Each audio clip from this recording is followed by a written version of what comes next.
Call the Public Works Committee to order at 7 PM this evening. Good evening, everyone. I'm here in City Hall with a few of our department head friends who have come to plead their case. We got a good one for you today. Some of these people are going to walk out of here with a new vehicle, perhaps.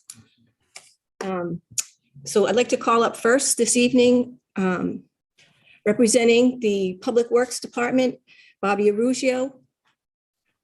Bobby, welcome and thanks very much for coming here and being with us this evening. Hi, Kate. Good evening. Good evening. So Bob, you have a few things, requests that have come down to us for new vehicles. So if you wouldn't mind just discussing them with the full council. I know that, I'm not sure if it was a year, no, it was 2 years ago because it was before COVID. But many of my colleagues and I came to the Public Works Yard and met with Mr. Tyler with regards to his vehicles at the time. And we all got to see what kind of disrepair they were in. Sure. But if you just want to go over the needs assessment, please. So we have two medium-sized dump trucks. One's an 88 and one's an 89. They've been on the capital projects for a while now. They're listed under urgent. So those are two medium-sized dump trucks with plows. They look a lot alike. I'm sorry. Yep, they're actually the same truck, just 1 year apart. So I'm not sure the counselors at home don't have this. So this 88 has 151,000 plus on it. We uses it every day. We patch holes. Is that H118? That's Highway 18, correct. Okay, thank you. It's in, well, as an 88, plowing snow and patching holes, it's in pretty tough shape. Parts are almost very difficult to get unless we go to the junk yards and scrap yards. The twin to that truck was the 89. Not sure. Again, it's a medium-sized dump truck. It's an 89. I'm not sure what it's got on it for miles. It's got to be pretty close to the one that's a year older. Mm-hmm. Again, medium-sized truck with a plow, used just about every day for asphalt work and various other jobs in the city. We have a 1996 John Deere loader. It's got over 12,000 hours on it. These things don't usually last that long. They recommend us trading them in at about 6,000 or 7,000. Oh, wow. So this is well past that. It's also been on the capital projects under the urgent. We have I was reading the backup to this too, Bob. Not only is it in very poor condition, but you have a lack of vendors to find those replacement parts, just like the other vehicles with them being so old. Yeah, what we're finding is that a lot of these, even the junkyards, because of the price of scrap was so high, the junkyards were just scrapping some of the older trucks. Oh. So parts are really tough to come by.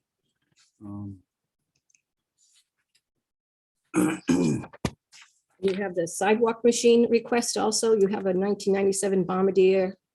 Is that really what it's called, a Bombardier Yep. sidewalk machine? Yep, Isn't that it's a called hoot? the Bombardier. It's a hoot. These machines, you know, they're older. We would be looking for a trackless, an MT7. We have a couple of them at the yard. This machine here, as it shows, it has a V plow on it. The new machine would have a snow blower and a V plow. Oh. So it would do It's a both TM. types of, where this one here is just for a V plow. These V plows create a lot of damage. it kind of pushes the snow to the side instead of picking it up and throwing it. So like fences and walls get damaged a lot with this type of machinery. Again, on the capital projects, under the urgent.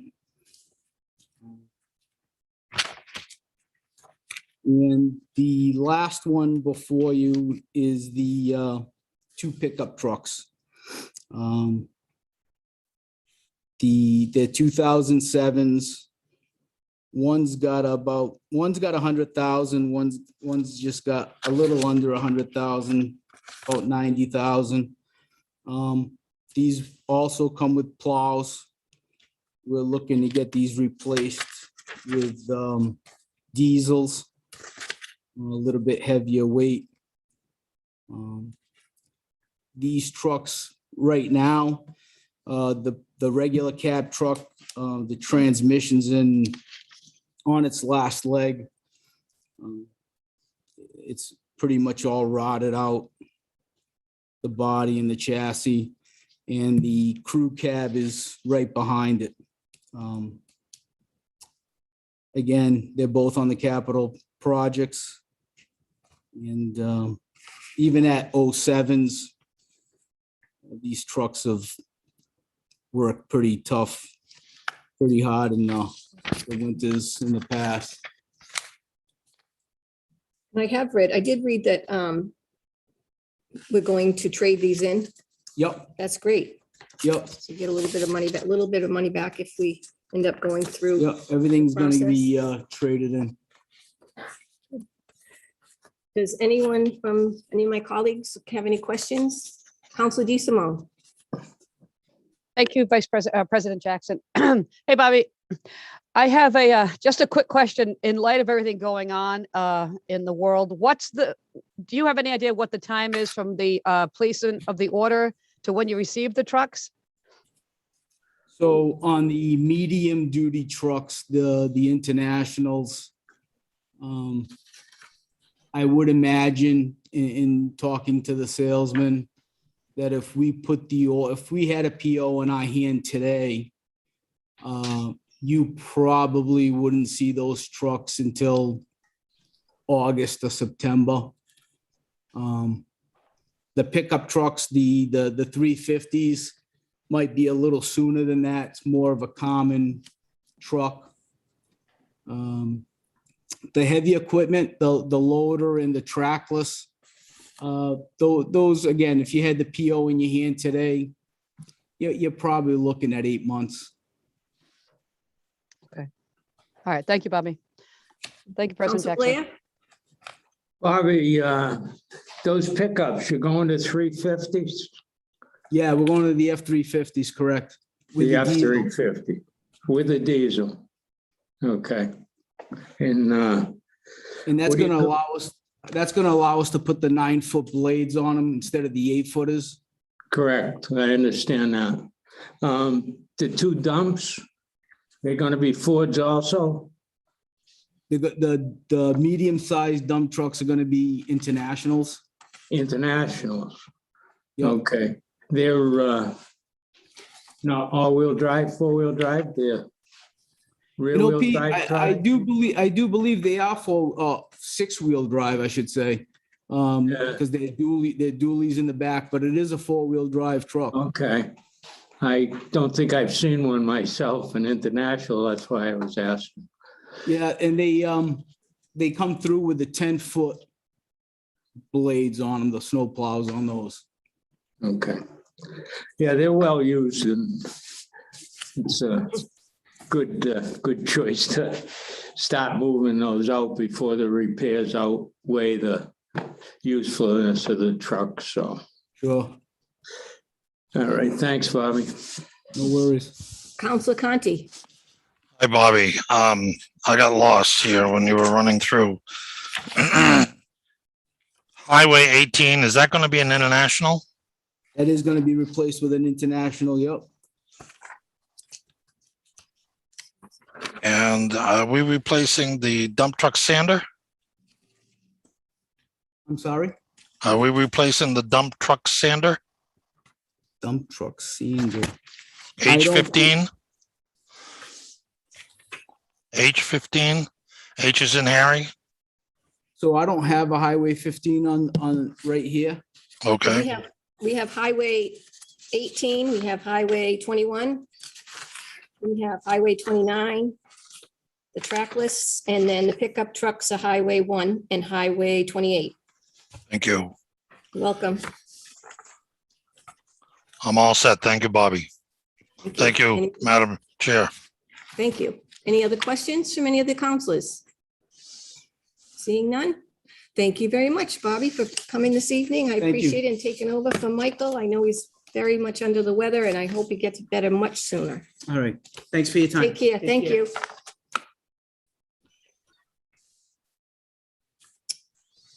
Well, next on my list, I have Mr. Walsh, Mr. Dennis Walsh, if you wouldn't mind coming to the podium, please. He's our Director of Recreation, as you all know, and he does a fabulous job. And Dennis, you're here before us because you want to replace some basketball hoops at the Conley Playground. You're looking for a John Deere terrain cut mower to replace a Kubota. I love my Kubota. And the softball field remediation project at South Attleboro Veterans Park. Great. Mentioned, Bobby was mentioning how long something has been on the CIP. I have total this year 33 items in my capital projects. One of the biggest in the city, obviously, because we have so many facilities. And within those facilities, we have so many courts and fields and benches and walkways, et cetera. The average piece of equipment that is on my CIP has been on there for 4 years. And the average project has been on there for 8 years. So I've heard some talk about Christmas list, et cetera. It's not a Christmas list to me. It's things that I've been trying to get for many, many years. One item that I have tonight that is not on the CIP, and that's because it's under the $10,000 threshold, is the basketball courts down at Conley Playground. As the council knows, you recently approved a rescinding of 2 votes and a new vote to replace the basketball asphalt surface there. And this is a request to go along with that to replace they don't call them basketball hoops anymore. It's a basketball system. And the ones that are there are probably, I don't know exactly, but probably 30 years old. And even when they were installed at almost 11 feet high, which is, most people know, a basketball court, the maximum height is 10 feet. And they're in very poor condition. So we thought, as part of this project, upgrading that for the residents of South Attleboro, that we should replace the hoops as well. Good. You want to go questions one by one or at the Yes, end? let's do that. Any questions from any of the counselors? Counselor D. Simone. Thank you, Kate. Oh, sorry, Dennis. I have a quick question, and it's just kind of a combination of my ignorance and curiosity. When you say replace the hoop, Dennis, do you mean the backboard and the hoop, or do you also mean the pipe that it's on, like the whole assembly? Because Yeah, $4,500 a whack just seems Yeah, high. they call it a basketball system, but it's what they call the gooseneck in this case. So we need something that's unbreakable and something that kids can't climb, hang on to, and it collapses, et cetera. So we need the real industrial strength that you're going to leave out of the court. So it is it's a 5 and I think 9/16 diameter. They call it a gooseneck. The one that we get, and kind of, it goes behind the court and comes out 6 feet on. So it ends up on the court, so that if someone's driving into the hoop, they don't run into the neck of it and get a concussion or something from hitting the steel on that. So it's an entire system, and it's 2, obviously, 1 at each end. Right. Okay. All right. Thank you, Dennis. Any other questions? Counselor Blair. Dennis, thank you, Kate. Those the same basketball apparatuses that you have at Briggs? No, Pete, that was through a project. Gary Arasian did that as was a grant through the state, and he worked on that. I would say these are as the same quality, maybe even a little bit better. But the only reason I asked that, they seem to have stood up pretty good over there. Yeah, the ones, I think those are about 5 years old, the Briggs Playground. Yeah. Good. I'm Thank hoping you. these would stay here long after I'm here. Me too. Me too. We all hope that. Any other questions? Counselor Waterman. I think you're muted. Yes, good evening, Dennis. Oh, can you hear me now? Yes. Okay, good evening, Dennis. Good evening. the South Attleboro infields, I understand from what you told us that they can lead to injuries. Can you share what might cause that? Sure. So do you want me to go into, move into You know that? what? Yep, why don't you go into the fields and Okay. about, yep. So if everybody else all set on the basketball hoops? Okay, so moving into the South Attleboro, at South Attleboro Veterans Memorial Park, most folks know it as Lee's Pond. Back in 2008, we transformed that into the home of SAGRA, South Attleboro Girls Recreation Association, so that they have their own facility. Prior to that, they were, at 3 or 4 different fields. It's just, they have their own complex now. It works much better. It works better for them. They really enjoy it. So I mentioned 2008 because that's when we constructed those infields there. And what's happened, if you go to a stone dust infield, over time, what happens is, you've put some more on top every year. And what's happened is year after year after year, the coarser material gets to the top and the finer stuff goes to the bottom. And so now what the girls are really playing on is very, very compacted, so that the hard stuff is at top, the bigger stuff that, that they can't pivot. If you want to, go to shortstop to make a play, it's so hard that you really have trouble pivoting if they're sliding into first base, second base, home plate, et cetera. So it's been on my list for a few years, and it got elevated this year to urge it on the capital projects because of concerns and complaints from the players, the parents, and league officials. So I went down there and during the season and met with them and saw exactly what their concerns were. Now, I could have come to you and said, hey, let's replace, the 2 worst fields at this point, but they're all constructed about the same time. I think it's just best to do all 4 at once, get them done, and they know they have a nice facility. More importantly, I think, is going forward is that I know Mayor Haru increased my budget from $12,000 to $20,000 this year for maintenance of facilities. If you think of a city the size of Attleboro and all the facilities we have, $20,000 really isn't enough. The goal is to get to $50,000 a year, and he's kind of told me last year that he's going to try to increase it again in the next budget and then the budget after that to get it up to where it should be, so that we can do these things on a regular basis instead of, after 13 years, you come back and say, geez, we have to redo all 4 at once.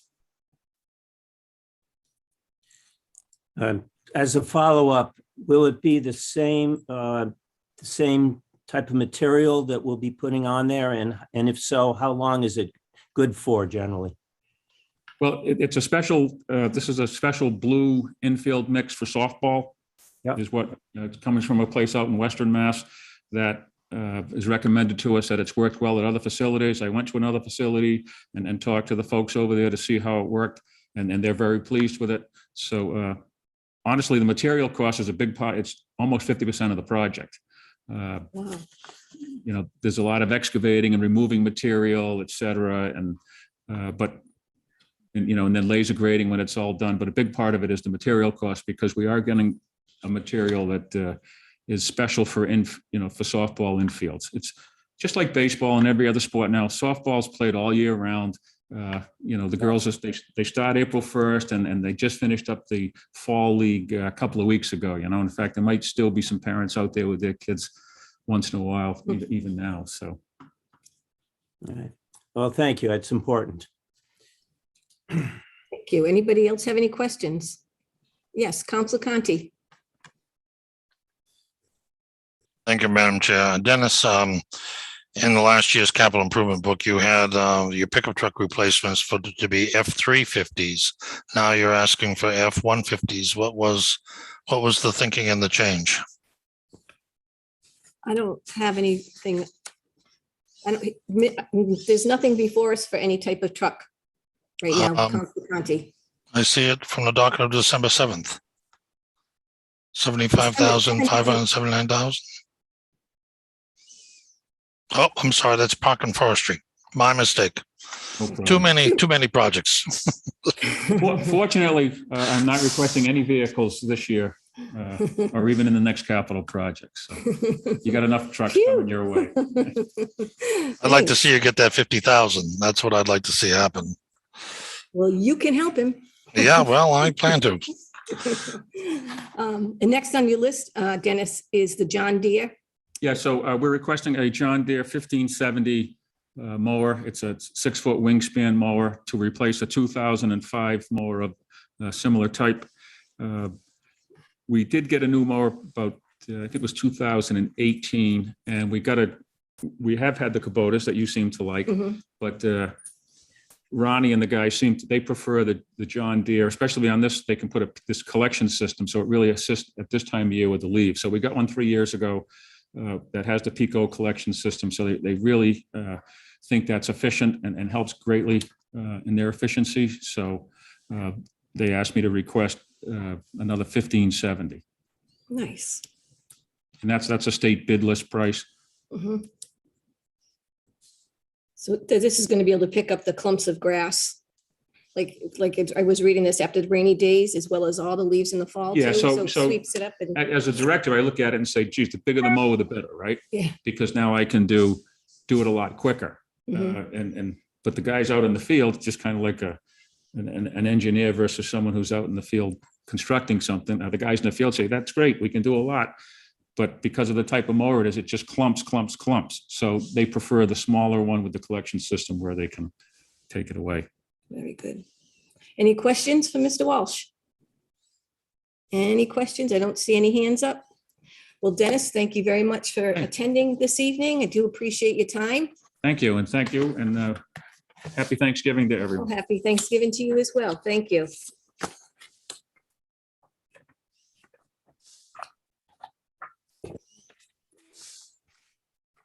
All right. Next on my list, moving right along, we have the Superintendent of Water, Miss Courtney Allen. Courtney, if you wouldn't mind coming to the podium. Thank you. Good evening. Good evening. Good night, gentlemen. Hi, Courtney. How are you? First of all, congratulations. Thank you. We have quite a few things on our list tonight, you and I. Yes, we do. I have a motion before me for a request for $217,000 to fund the PASPA, engineering design services for temporary, is that what you call it? PASPA? PFAS. PFAS. I always say PASPA treatment. You want to discuss that first? Sure. As everyone is aware, Wading River has had issues meeting compliance with a new PFAS regulation set by the state. The regulations began this January and our required sampling started in April, and we were basically out of compliance by May. To meet water demand, we did leave it running all summer. Now that demand is back down for the winter and we can meet it at West Street, the plant is currently down. So this request is for design and engineering services, including wetland flagging, working with zoning and conservation in Mansfield, in order to get temporary treatment up and running, hopefully by next May. We do have a contract to start looking at permanent upgrades to the plant, but the way things are going, even with COVID and delays in personnel and delays in equipment, I mean, we're looking at probably 3 or 4 years out. So this would be something to get us running during the meantime. Again, it's just design and background work, which once that is complete, there's also going to be rental of the temporary equipment for treatment and then costs to actually operate it to follow. Any questions from any counselors? Council Blair. The design work, Courtney, is that going to go forward to the permanent solution over there, or is it strictly for the temporary? This is strictly for the temporary. I can get a little bit more into it. The temporary facility we're looking at is going to be resin filters. And I'd come down for funding for the pilot study in the spring, I believe. So what the pilot study is all done either offline or the water is sent to waste. What this will do with temporary treatment is it actually gives us a demonstration study So with the piloting, we're looking at carbon, we're looking at different types of resins. So this will actually give us a couple of years of actually piloting a particular resin at full scale and being able to use the water. But it also include, there's going to be construction costs to actually house the resin filters. But no, this is actually part of the separate project, just for the temporary. The permanent engineering will follow the piloting that's going to be going on during this and over the next year. I was hoping some of that would roll forward, but evidently. Oh, I it's know, not. I was hoping so too. Okay, thank you. Welcome. Counselor DeSimone. Thank you, President Jackson. Council Blair took a little bit of my thunder about, was there any carryover? But are we essentially buying, Courtney, better water quality pending what can be more of a permanent resolution to the PFAS issue? Is that kind of what the money's paying for, would you say? For this one, yes, it's basically to keep us running in the meantime. If we didn't do this, I mean, our other choices are to leave Wading River down, which West Street, the plant itself can meet the demand. The permit for the plant cannot, and the reservoir system cannot for an extended amount of time. So this is to get us back up and running. Our other choice is if West Street couldn't meet demand and we don't do this, we would have to bring Wading River back online and be back out of compliance with PFAS again, just in order to, keep the system operational. All right, understood. Thank you, Courtney. You're welcome. Counselor Conti, I saw your hand up. Yes, Courtney, we're going to be doing temporary resin filters. And we have some kind of assurance that that's going to leave us below compliance? Or are we going to try the resin filters and see if they're not keeping us below compliance, then go to a carbon filter? You confused me when you were talking about your filters. Do we have a Right. plan to get us below PFAS quickly? Yes, the piloting, again, that was a previous request, and we're actually going to be starting that in February. That's going to be looking at a range of resins and carbons and a range of treatments. The temporary treatment is going to be a particular resin, and there's a couple of reasons for that. First, long lead times, lag times on deliveries, availability of chemical equipment. At this point, the resin is cheaper and quicker to get in there.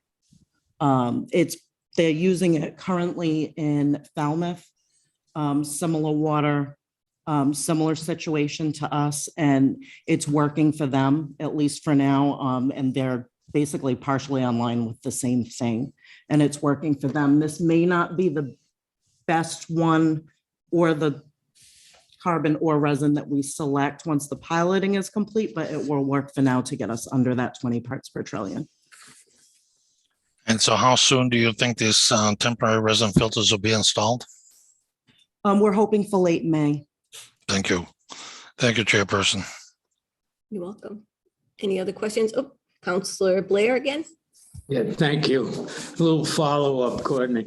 If we got into a problem, could we tap into Rhode Island, Pawtucket supply? We can, not quite yet. The permanent station should be going out to bid within the next month or two. Okay. Basically, the interconnection's waiting for DEP approval, and then we can bid. It'll be several months till it's on site online. We're probably looking at late summer for that. I'm sorry? I'm sorry, I didn't mean to interrupt you. You said late summer. I was wondering if it would be online enough come spring if you ran into a Yeah, wall. not by May, unfortunately. And what we're looking at, with the Pawtucket connection, it's intended to be an emergency backup. And this is an emergency, but I mean, I don't think we're looking at, having to run something for, 2, 3, 4 years off of Pawtucket, to buy the amount of water to replace Wading River. Yeah. At 1 MGD, the prices are about equivalent to replace Wading River at full capacity of 2 MGD. Through Pawtucket, we're looking at $2 million a year to buy it, long-term from them.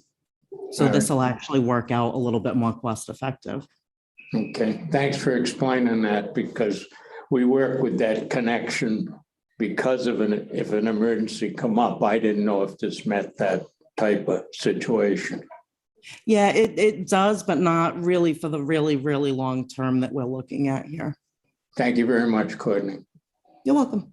Any other questions from any other counselors? Seeing none, we'll move on to the second request, Courtney. So the second request is a request for funding for engineering services related to your flushing program. Yes. Okay, so seasonally, we flush fire hydrants. We typically start in late March if we can, if the weather works out. It's usually closer to April. And we will flush till high demand. And then when the demand comes back down again, we'll flush in the fall. There's a few reasons we do this. It keeps the water quality better. It stirs up the sediment, pushes it out the hydrants to some degree.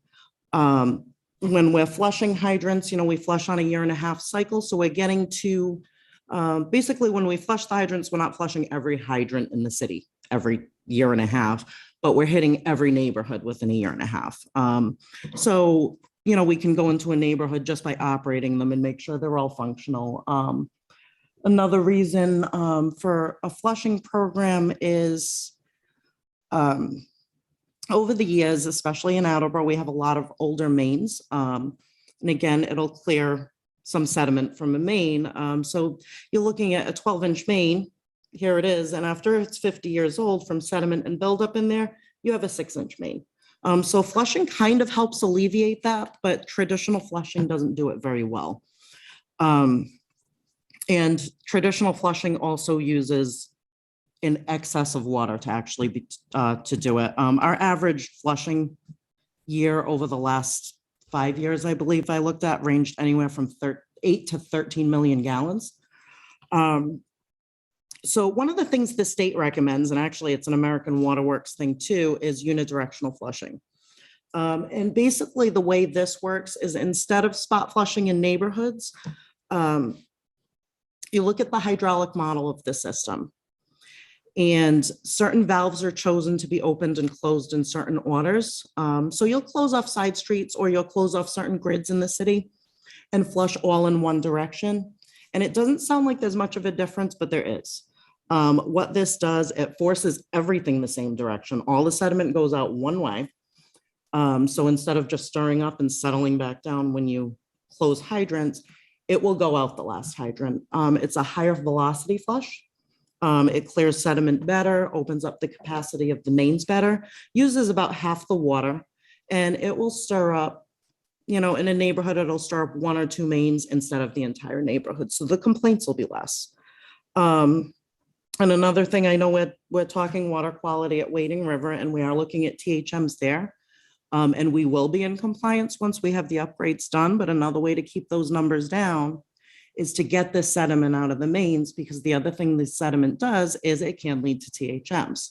So the more you get out, the better. And again, it's state recommended. So.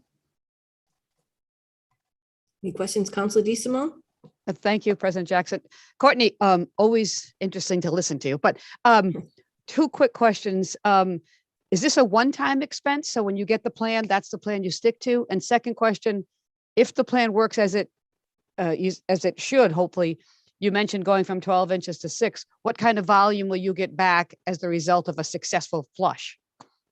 It depends on the program. Again, in just flushing alone, it's going to use half the water, which is great for us.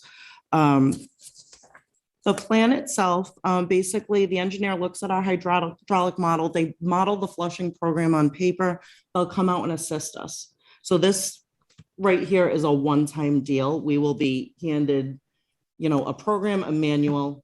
Here is the order you flush, and this is exactly how you do it from now on. It may need slight tweaking in the future, but not to this degree, like when we build in new subdivisions and that sort of thing. If you look, I don't know if anyone has seen the capital projects for this year yet. I don't know if it's made it to council, but one of the items I have in there is a cleaning and lining of the major main that basically comes from here and goes all the way up to Wading River. That's a huge, huge project. It's a hugely expensive project. The hopes is if we get into unidirectional flushing, we can either delay that project or possibly not need it at all if we clear out that main. It's old, it's cast iron. It's in good shape. There's no reason to replace it. But again, if we have a break on North Main, we dig up a 12-inch main and it's about that big. Talking to other departments that do this, the first couple rounds, they'll find what is coming out that last hydrant is just sludge. It's black. And that's not what we actually see in the normal flushing program. So it does get it out of there. But again, one-time deal. Okay, but if I may, Kate, may I follow may. up? How do Continue. you, just curious, Courtney, how would you measure success of the program? Like, how do you know that it was worth it, that it did what you hoped it would do? How will you know Okay, that? well, we can look at water used. There are a couple things that we measure out in the system. Again, there's the THMs and HAs quarterly should improve. Okay, The other thing that we do every single week is we have 18 chlorine and bacteria sites. Bacteria we have no problem with ever. But what we see in certain areas of the system on these older mains, and I keep bringing up North Main Street, nice big main, lots of flow through there. Very, very hard to keep a good chlorine residual out there because of what's in the pipe. So, after the first round of this, that's very, very likely the area that we're going to hit first. And we should see an improvement in that chlorine. So that's the best way to measure it. Another thing, again, North Main Street, Lindsay Street comes up. When we bring Wading River on and offline, just because of the age of the pipes and what's in there, the water reverses direction. So it stirs everything up and we get basically bombarded with complaints if something happens up at the other plant. So if this cleans the mains as it should, we'll see that go away as well. awesome. Thank you, Courtney. Thank you, Mhm. Acting President Jackson. You're welcome. Council Conti? So Courtney, this flushing was not in last year's capital improvement plan. This is a new program. You mentioned that it was one time, but you were also talking about future. Can you clarify that in my understanding? This $141,000 is for a one-time flush for the whole system? Or are you going to flush parts of the city each year in segments? We will still continue. This is the one-time deal, one-time fee, and this what basically gets us the program and the order and how we're going to operate the new flushing program. We still will twice a year, spring and fall, go out there and flush. Because again, So that's why I'm confused. You're flushing every year? Is that true? yes, But twice a year. this unidirectional flushing is a special program. You want to do one time, or do you want to do it one time in one portion of the city and then next year do it in another portion of the city? It will be every year, but one-time fee on how to set up the program and the order in which we do this. I can give you a little bit of background. Maybe it'll make a little bit more sense on how we flush now. We would go out to a neighborhood. You open a hydrant at the back of the neighborhood and you let it run. And basically you would open and close other hydrants within the neighborhood. Basically to kind of almost spot flush in the hopes that everything makes it out that last hydrant at the back. That's traditional flushing and there's water everywhere and you stir up the sediment, you shut the hydrants, it just settles back down in the pipe. A lot of it does. Again, we would look at major mains closing off side streets in certain orders. So all that water, instead of scattering all over throughout the neighborhood, is going one direction. So you have, let's say we're flushing it, I don't know, half a million gallons a day. Instead of going out into a web, it's going all in one direction. So it forces I understand that. everything. You've explained that twice very well. What I don't understand is when you look at the whole city, the 1,500 fire hydrants you have, or the 7,500 fire hydrants you have, are you going to flush the entire city for $141,000, or are we going to be flushing the city every year for $141,000? Okay, I know what you're asking now. The request itself is not for flushing, it's for development of the flushing program. So basically it gives like a set order, this, go to valve number 1, close it, go to valve number 2, close it. Here's the hydrant you're gonna open. And then, basically, there's that main. Okay, now you go to this main, you close off this side street, you close off this one, and this is the exact order. So basically what we're getting out of this is a plan and assistance in running it in the field the very first time. Got it. And then after the assistance is over, we basically have the plan and our crew takes it over. with So it was, regular- so it was the word program that was throwing me for a loop. I didn't understand the difference between a plan and a program, but now I understand it to be a plan. Thank you for the clarification. You're welcome. Any other questions from any other counselors? Counselor Delicio, good evening. Good evening, Vice President Jackson. Thank you. Courtney, thank you for this explanation, but let me ask you a question. Is this a cost of doing business, or is this something that is kind of a nice to have? Because to me, it seems like it's almost a cost of doing business. And if that is the case, is it going to help to identify potentially faulty mains, which we could target? Because I think we've all seen that there's a lot of water main breaks across the city, which is to be expected with an aging infrastructure. It actually could help us find issues, and it's one of the things I didn't get into in the talk. Is one of the other things that we've been trying to get going in the state, and not so much mains, but is a valve exercising program. Oh, you disappeared. You moved up. Sorry. I have no control over that. It is a valve exercising program. And, the recommendation at the state level from American Water Works is that we get out and exercise every single gate and line valve every 4 years. It's a little tough. We are on our way. This will assist us in that because it's basically a forced program into operating these valves, making sure that they work, so that we know that they work or that they are faulty before there is a break. And it'll, when there is a break, we can shut down smaller areas because we'll be assured that everything works. As mains go, potentially you could see problem areas. Again, talking to other departments that do this, their first couple of rounds, like I said, they said what comes out of that last hydrant is black, it's sludgy, barely water at all. And they see it go away in a couple, after the first couple of rounds. If we see that continue after a few rounds of flushing in a certain neighborhood, that's a main that needs potentially either cleaning and lining or replacement.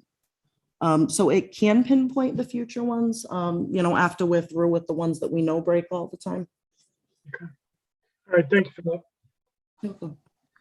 Any other questions? Counselor Dolan?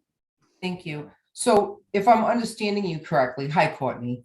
It'll be this flushing system, this program that we will purchase, that they'll hold our hand through the first time around, will be more effective in flushing, more efficient in flushing as far as the water use. And then we own it. So it's like a little design plan that we own from here on out. And every year it'll be more effective in getting the sludge out, more effective, efficient with using less water.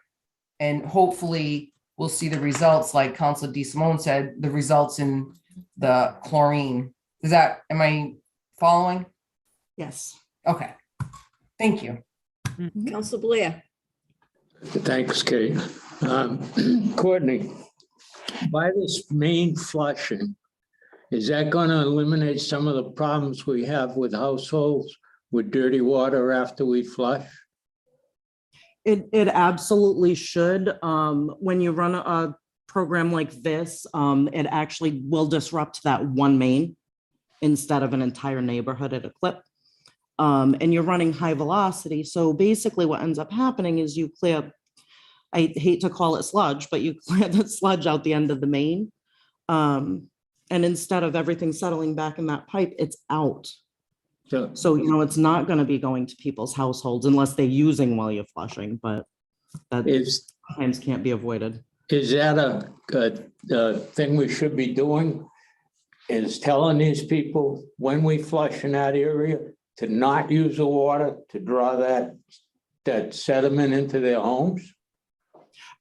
This, at least the first time around, yes, we are going to, normal flushing notices, we just put up, you know, we're flushing, try not to do laundry, don't bleach, you know, here's when we're gonna be in your neighborhood. This one, at least until we're comfortable with it, yeah, it may be a do not use between these hours. Could it be possible to notify the residents a little? No, I'm not saying better, but to increase that notification out there, so as counselors, we don't get the complaints in our neighborhood of dirty water and Yeah, whatnot. absolutely. Flushing, when we do flushing notices, it goes in the Sun Chronicle. I'm not sure what the readership is. The other way we have to get it out is we post it to the city website. And there's the notification center, and I'm not sure off the top of my head how many households are signed up for that. I think it's between 700 and 800. So it can email, it can text, so that people are aware.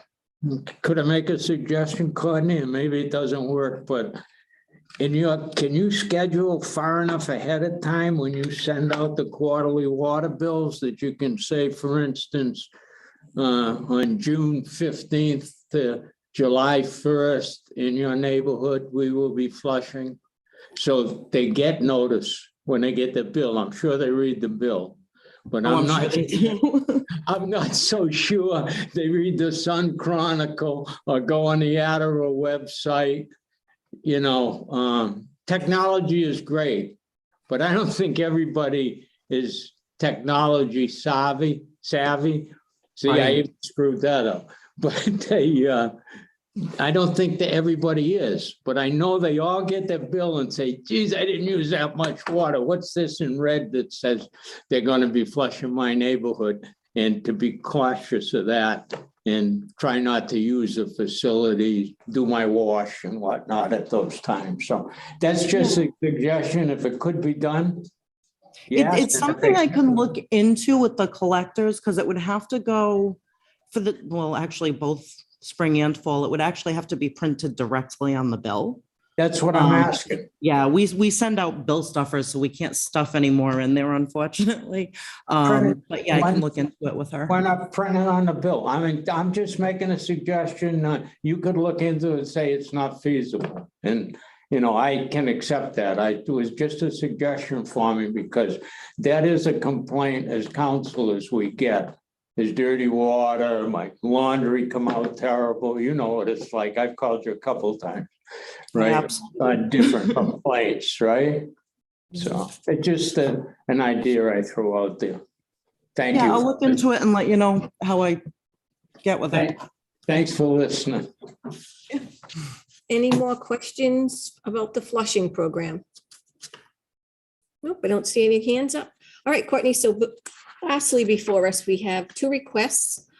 One is for a transit van and the other one is for a super cab Ford Ranger 4x4. Okay. And I did notice that, and I'm going to ask you to explain it to all the counselors, because I had asked Tom Hayes if he would come as well, but then he called me and we spoke and he said, we don't use that vehicle. It's just you provide data to him. So that's why he's on the 40% and you're on the 60%. So he pays his portion, but they don't actually drive the van or the Ford Ranger truck. They don't use it at all, correct? Wastewater. They do. They do. Do you want me to get into the trucks first or the Yes. funding Go split? ahead, go right into the trucks and we'll talk about the funding. Okay. The first truck is for a Ford Ranger. Mhm. This is actually replacing a 2010 Ford Ranger, and I know several counselors came out. I think it was last spring. Was it? Yeah, it was last fall that we came to the water Last fall. department. Yep, Okay. yep. You saw this shape of the fleet. This is the last Ranger that everybody had a chance to look at. It's a 2010. It has 130,000 miles, and it's doing the same thing the rest of the fleet was doing and Mhm. basically rotting away. So we're replacing it with an equivalent Ford Ranger, basically same truck, just newer. And this is for meter reading, hence it being a Ranger and a smaller truck. They're on the road a lot, they're in and out a lot, and they're in and out to tight spaces. So smaller trucks tend to work for them. The other truck is for the meter repair van. The current meter repair van is a 2008 E250. It has 135,000 miles. And when council came out last year, there was the two vans. There was the fairly rotted one. That one's been replaced because it wasn't passing inspection. This one was actually the worst of the two, and it's still on the road. And this one, it's a van, and it's basically for the meter repair man. He needs room for meters, benches, toolboxes, that sort of thing back there. So it's better with like almost indoor space inside the van. But again, it's replacing a 2008 with an equivalent sized newer vehicle. So the reason for the split in funding, and this came up actually during budget. There were a couple things we looked at last year that weren't split between water and actually several other departments. There was some outlaying ones still with wastewater, and this is actually the last of it. The meter crew, and there are 4 of them, work for both water and wastewater. They're based with me, but they do work for Tom. They read sewer meters, they read water meters, they do, investigations, complaints on both. The personnel is paid $40.60. Their benefits are paid $40.60. And basically, the meter replacement program has always been $40.60.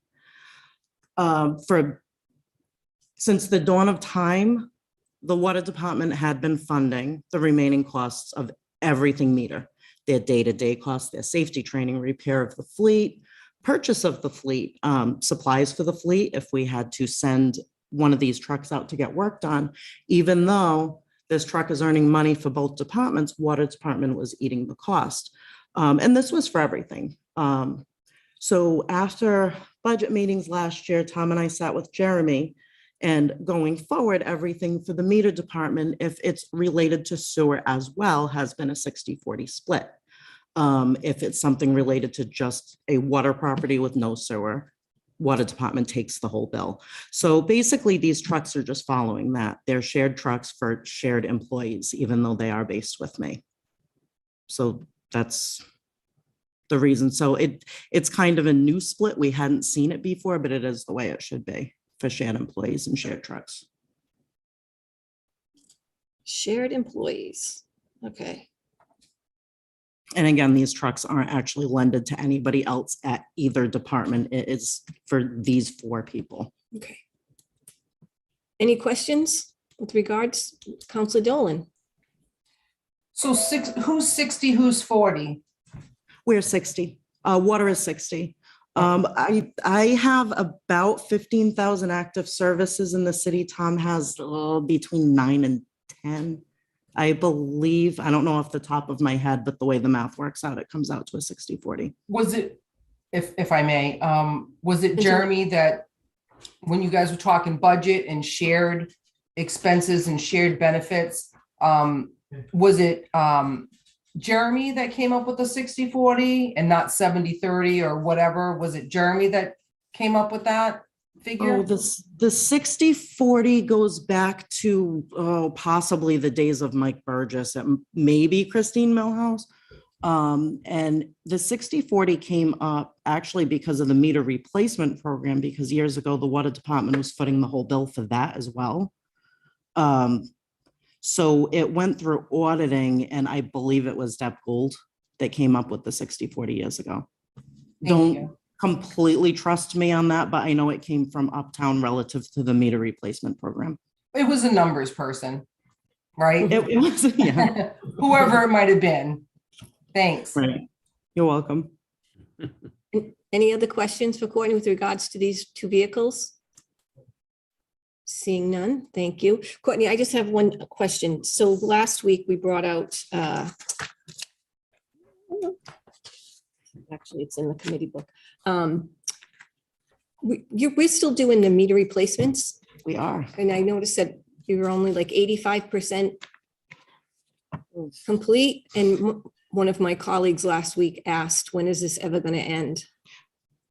I was hoping by this year and then COVID hit.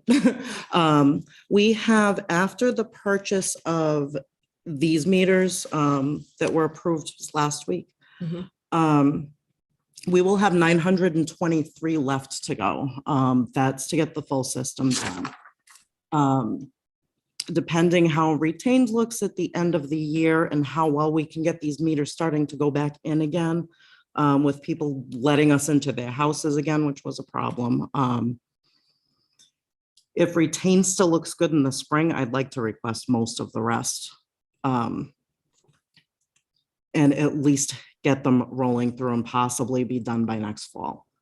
And that would be the whole, that basically at that point, it gets it off the capital list. Okay, There would still be, it wouldn't be a capital request anymore. It would still be a retained, probably every year or two to buy a couple hundred meters for, new services, meters that have aged out, ones that we take out because, they have, a 500,000 cubic feet through them, that sort of thing. And then replacement of reading equipment.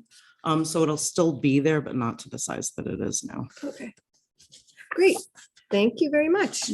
Thanks for coming. I have another one. Thank you, Julie. I have notes on another one. Which one? Meter sizing. Meter size? Was that not tonight? That was that not you? That's not, nope, that's not me. Okay, that's why. I got it all. All Okay. right, thank you very much. Thanks for Thank coming you. this evening again. I appreciate it. Oh, thank you. Thank you. Happy Thanksgiving, everybody. Thank you. Happy Thanksgiving to you. Enjoy your holiday. You as well. Thank you. I'm going to read my motions.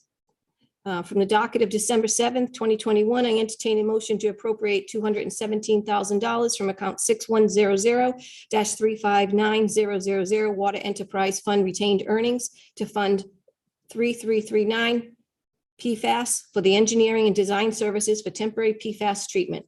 Second, Second. Thank you. Any comments? Questions? All those in favor?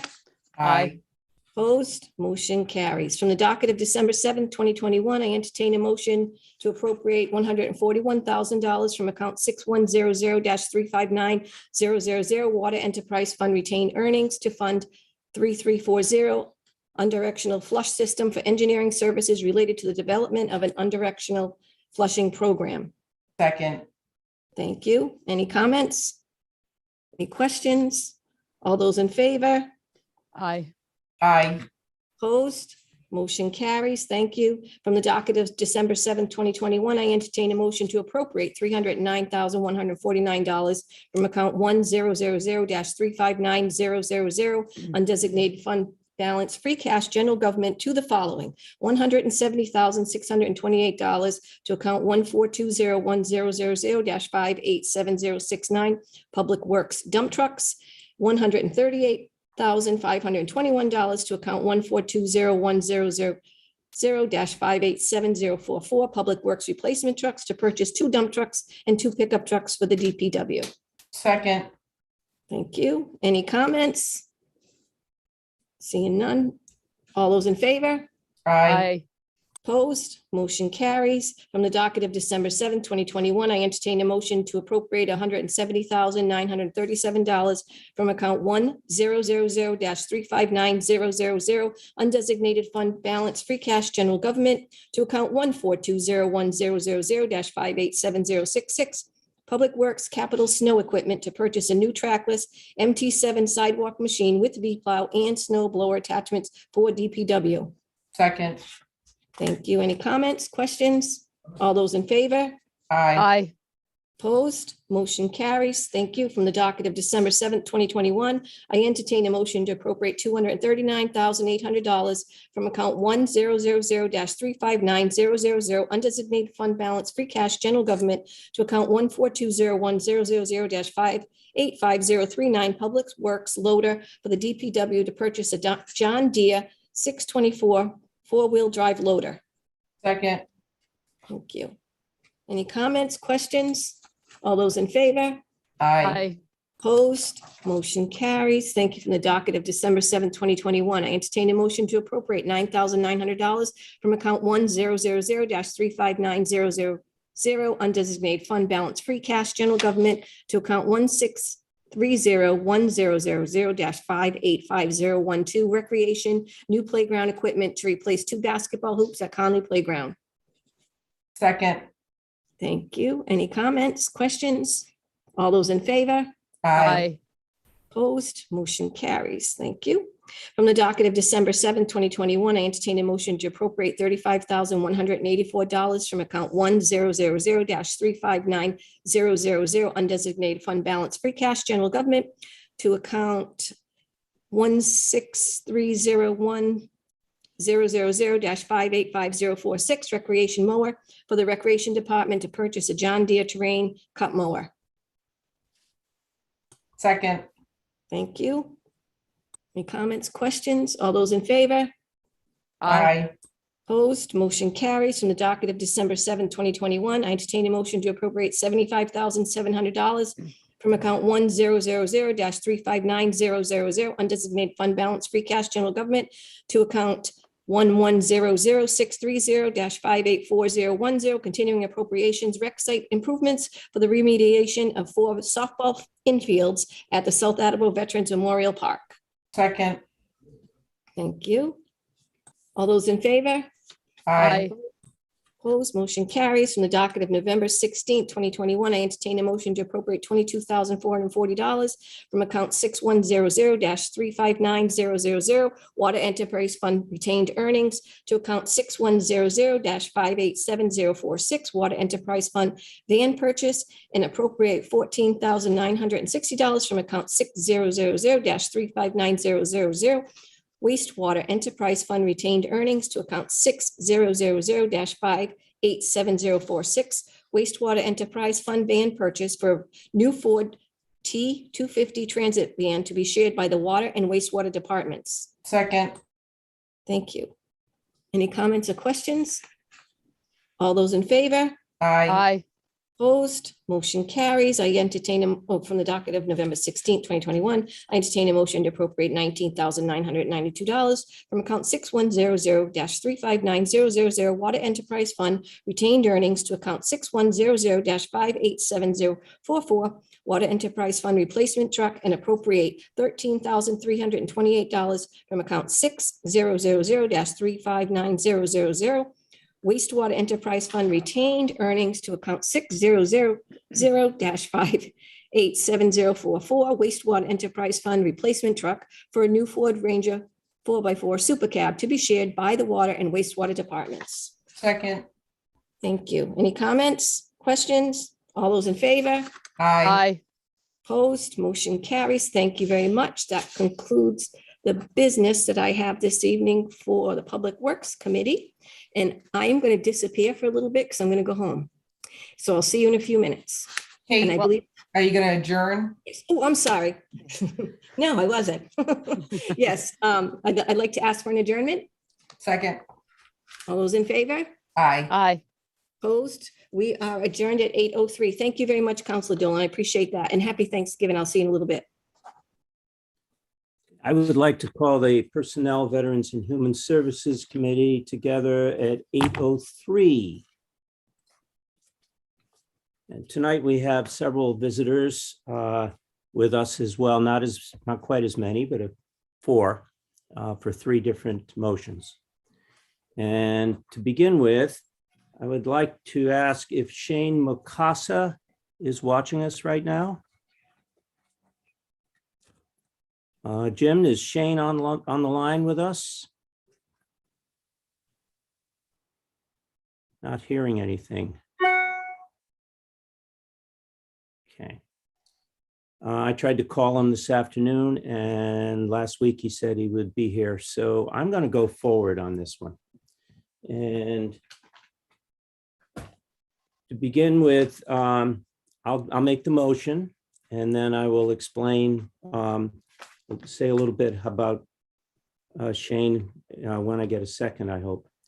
From the docket of November 16th, 2021, I would entertain a motion for the appointment of Shane Mikasa to fill an expired term on the Youth Commission, term to expire February of 2024. Do I have a second for that?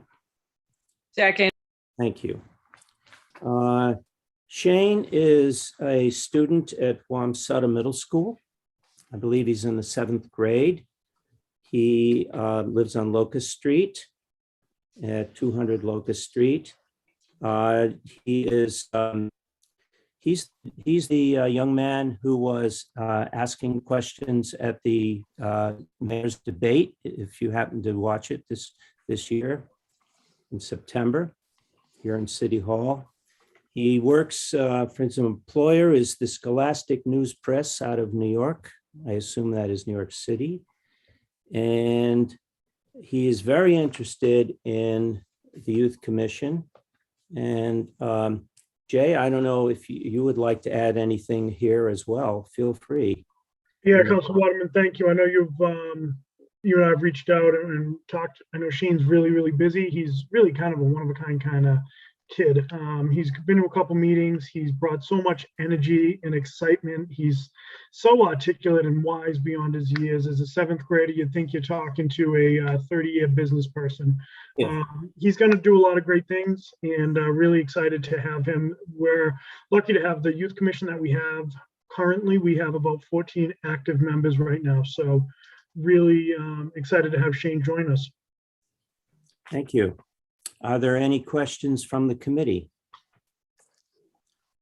Then I will call for a vote. All those in favor? Aye. Aye. Thank you. Vote passes 3-0. Okay. The second gentleman that I would like to invite in front of us this evening, I hope he is on the line. I also tried to reach him unsuccessfully today, but we have already talked a week ago as well, is Kenneth Hayes. Is Ken on the line?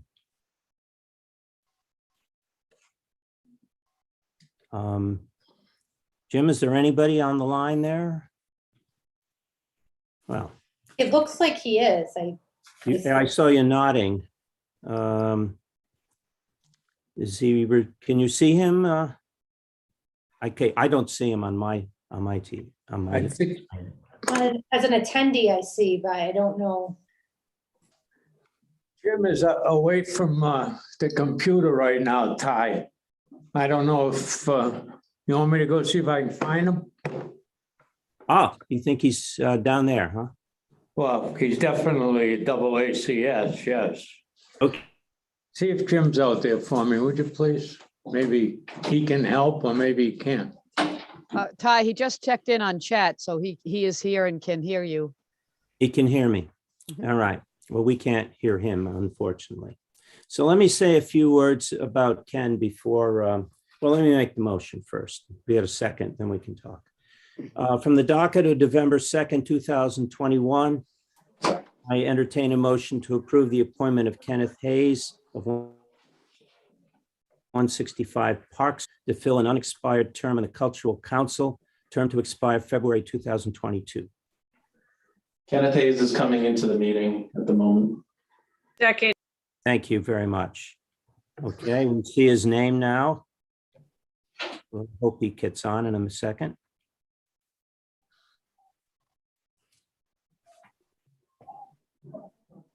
There we go.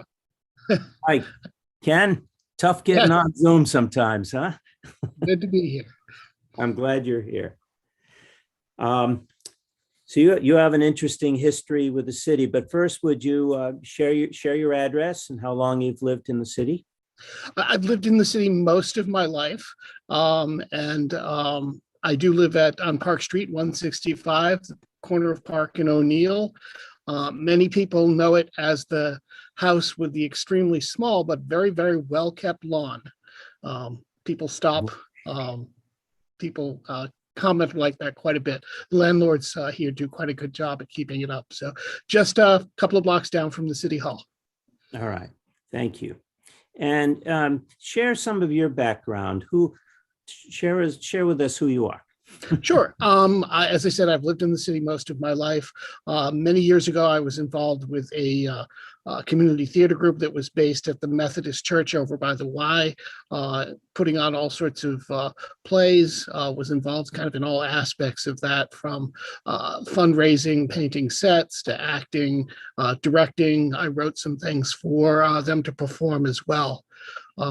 In the past, I've also been involved with the Literacy Center as a teacher and a tutor, and helped them run their haunted mansion a couple of years.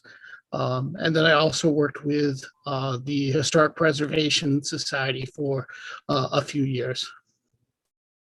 Are there any questions that anybody would like to ask Ken? Thank you, Councilor DeSimone. Thank you, Council Waterman. Hey, Ken, Kathleen DeSimone, how are you? Hi, Kathleen. I Very don't well, have thank you. I don't have a question. I just want to say thank you and welcome. I appreciate your service on the Cultural Council, and we have something in common. I too taught at the Literacy Center several years ago. One of the best jobs I ever had was teaching ESOL classes over there. So It's a great place. yeah, great organization, but welcome, congratulations, and good luck, Ken. Thank you. Thank you. Thank you very much.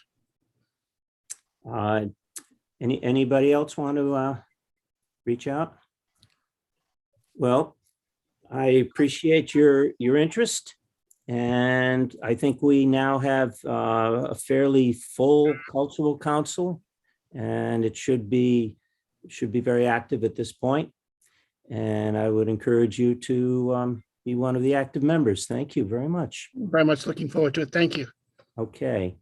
So what'll happen is on December, well, the first Tuesday in December, I think it's the 4th, we will bring your name in front of the entire council.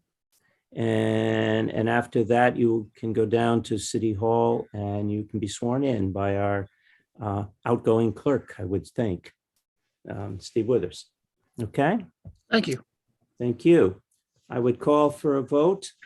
All those in favor? Aye. Aye. Aye. The vote passes 3-0. You have a great Thanksgiving, Ken. Thank you. Thank you. Happy Thanksgiving, everyone. Okay. I have 2 motions to strike before we meet our next guest. After I get a second, I'll say a word about this. From the docket of September 21st, 2021, I would entertain a motion to strike the following: the appointment of Maureen Lynch, 63 Holden Street, to fill an unexpired term in the Cultural Council, term to expire February of 2023. Second. Thank you. Maureen had second thoughts after she initially was interested, and is unable to go forward at this time. Hopefully, Maureen will join us with the city later on. I'll call for a vote. All those in favor? Aye. Aye. Thank you. Vote passes 3-0. And from the docket of September 21st, 2021, basically a similar thing. I entertain a motion to strike the following: the appointment of Robert Capella, 300 Bishop Street, to fill an expired term on the Traffic Study Commission, term to expire February 2024. Second. Thank you. And Robert has also expressed that at this time, he thought he would be able to serve, but he's not able at this point in time. All those in favor? Aye. Aye. Vote passes 3-0. Before my next motion, and this will be our last motion for the evening, I wanted to give us another opportunity, which I feel probably is a good idea. I hope it is, to meet with Catherine Fierick and also Jeremy Stull about a position that Catherine is seeking. Are they both online? Catherine? Yes, and they're Jeremy? coming in now. Okay, thank you.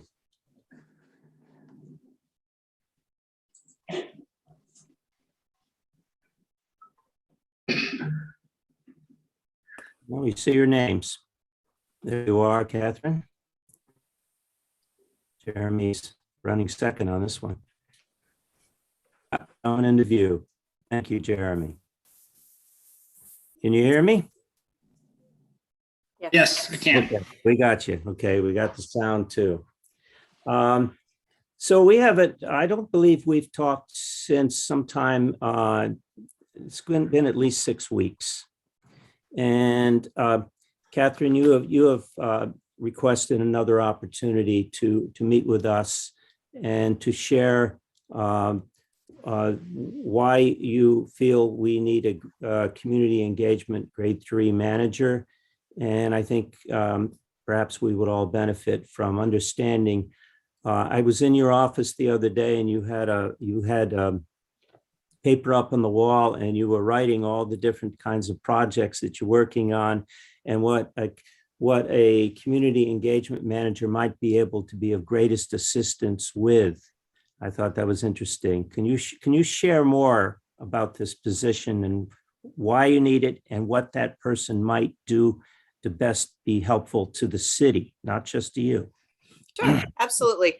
I have a much more scaled down version of a presentation for you all tonight if you want to look at it. Otherwise, I can just tell you it's your preference, whichever you'd prefer. Well, I would like, you can give the scaled down version, but I would like to open this up to the entire council for any questions. Go ahead. Sure. Okay.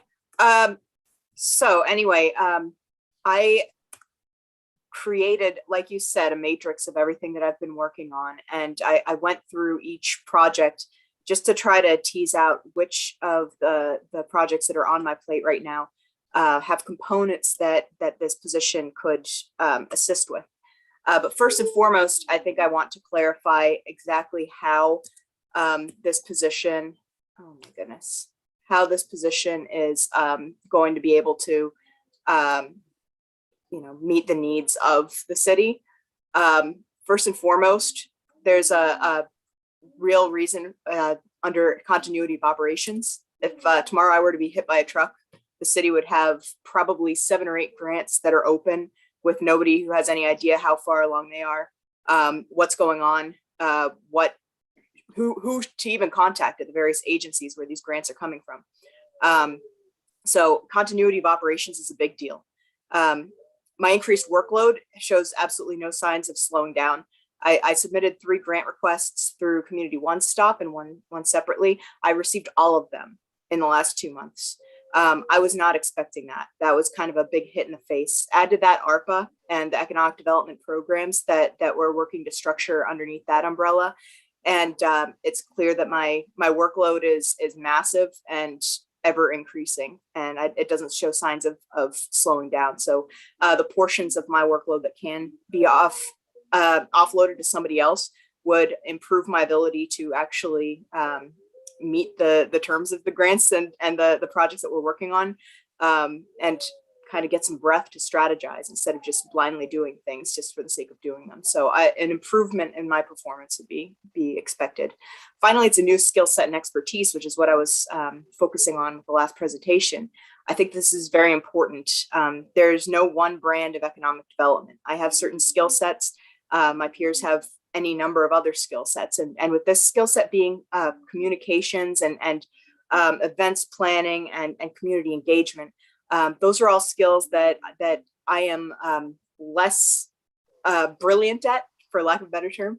And so I think that there's a real opportunity to harness a different skill set to better support our small businesses and our community organizations. I'm going to share this because this is what you saw me working on the other day when you were in my office. So I'll just share this one slide because I think that's the easiest way to do it. Okay. These are the projects, and this is not an exhaustive list. These are all the projects where I'm working through various grants or collaborations with multiple other individuals. I highlighted the areas where there are components that this individual could take off my plate potentially. So our Coastside storefront sign project, we just ranked and scored the 10 businesses in our downtown that are going to receive new signs at no cost. I could greatly use somebody's skills and expertise just working within the requirements of our sign ordinance and within the needs of our businesses to try to meet in the middle when it comes to design. I have no eye or talent for that sort of thing. The TOD vision and plan, we recently received a grant to conduct a study for what the land next to our train station could ultimately look like.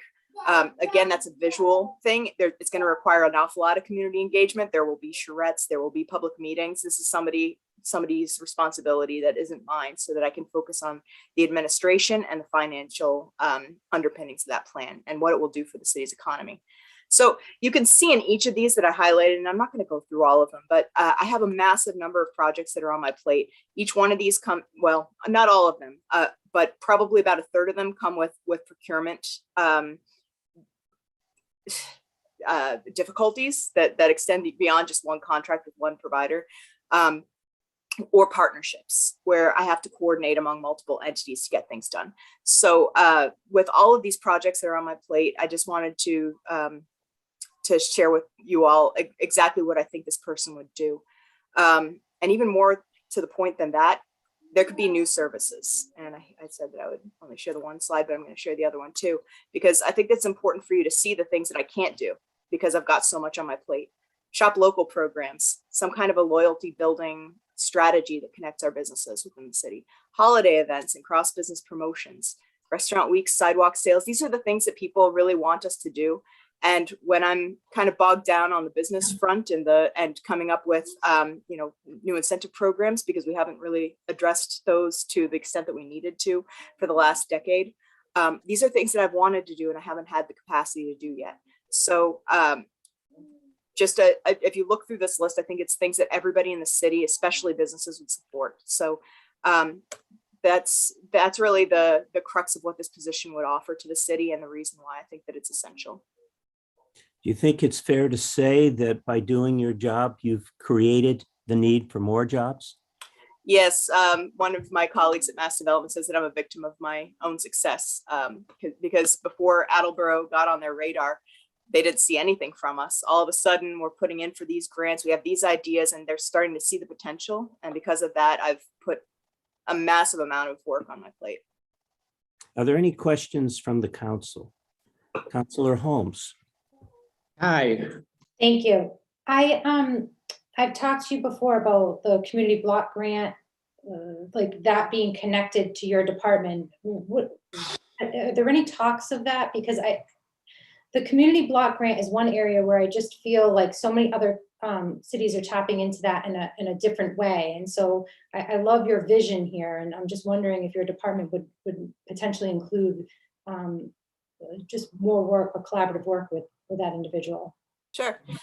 The way that the city government is structured, I actually am within the mayor's office. I don't have my own budget as of now. And as such, the logical home for CDBG is within the planning and development department as of now. I'm not going to say that might someday change or the two departments may merge at some point in the future. But as of now, the way that our government is structured, it wouldn't be all that easy for me to add Dorothy into my office and work jointly on CDBG stuff. That said, we do collaborate a great deal. We often share program opportunities. So if somebody's ineligible for CDBG and I know of a source, we'll discuss that with each other, and vice versa. The people who weren't eligible for the sign program that we just released, some of them that are eligible for CDBG funds, I've referred to her. So we do work together pretty closely, but the way that we're structured right now, there wouldn't be a budgetary home for CDBG with me. Okay. Councilor Blair. Yes, go ahead, Peter. Hi, thanks, Ty. You can't see me on the screen, correct? Diana was right in front of me. My eyes saw you on the side. All right. Kathleen, also this this person you want to bring on board is actually your assistant, correct? That would be correct. And I've been told, and I understand it because I stopped in and talked to you a little bit. There's certain things if you got a clerk couldn't do, where an assistant is able to do it and actually take over for you. As you said earlier, you get hit by a bus or something, right? But that to me was important. Right. That she can get out there and actually act in your behalf and do things that you would necessarily have to do with the public and small businesses and the rest of this. So it is important to me, and I'm glad I stopped to talk to you a little bit. Make sure you give me a heads up with Mr. DeSimone, because she asked me to go talk to you personally. But I understand it much better than I did before, and I will be supporting this position, so. Let me just do a follow-up and then Councilor DeSimone. Would this be a fair example, what Councilor Blair was saying? I believe it was I think it was a Tuesday, I'm not sure of that. The Lieutenant Governor was rescheduling her time a couple times and it was popping onto your vacation day. Yes, I wasn't about to give up my first vacation since maternity leave, if you can call that a vacation. So she showed up, but we had. And I wasn't present. Yeah. Yeah, but we would have been. Yeah. So there's an example, I think. Councilor DeSimone. Thank you, Councilor Waterman. First, Councilor Blair, I appreciate you saying, Catherine, you're a man of your word, and I appreciate that very much. Catherine, I have and will support this position, but I wanted to, first of all, give you a shout out for the Burgundian grand opening. That is so much what we need more of in the city, and kudos to you. And I think it was Dorothy and the planning office as well that worked so hard on that. That's just one of the latest examples of the wonderful work you do. And I want to give you a public kudos for that. You talked about, continuity risks or costs, but we also have to talk about lost opportunities. And I think everything you're saying tonight is if we don't do this, we're going to lose a lot of funds.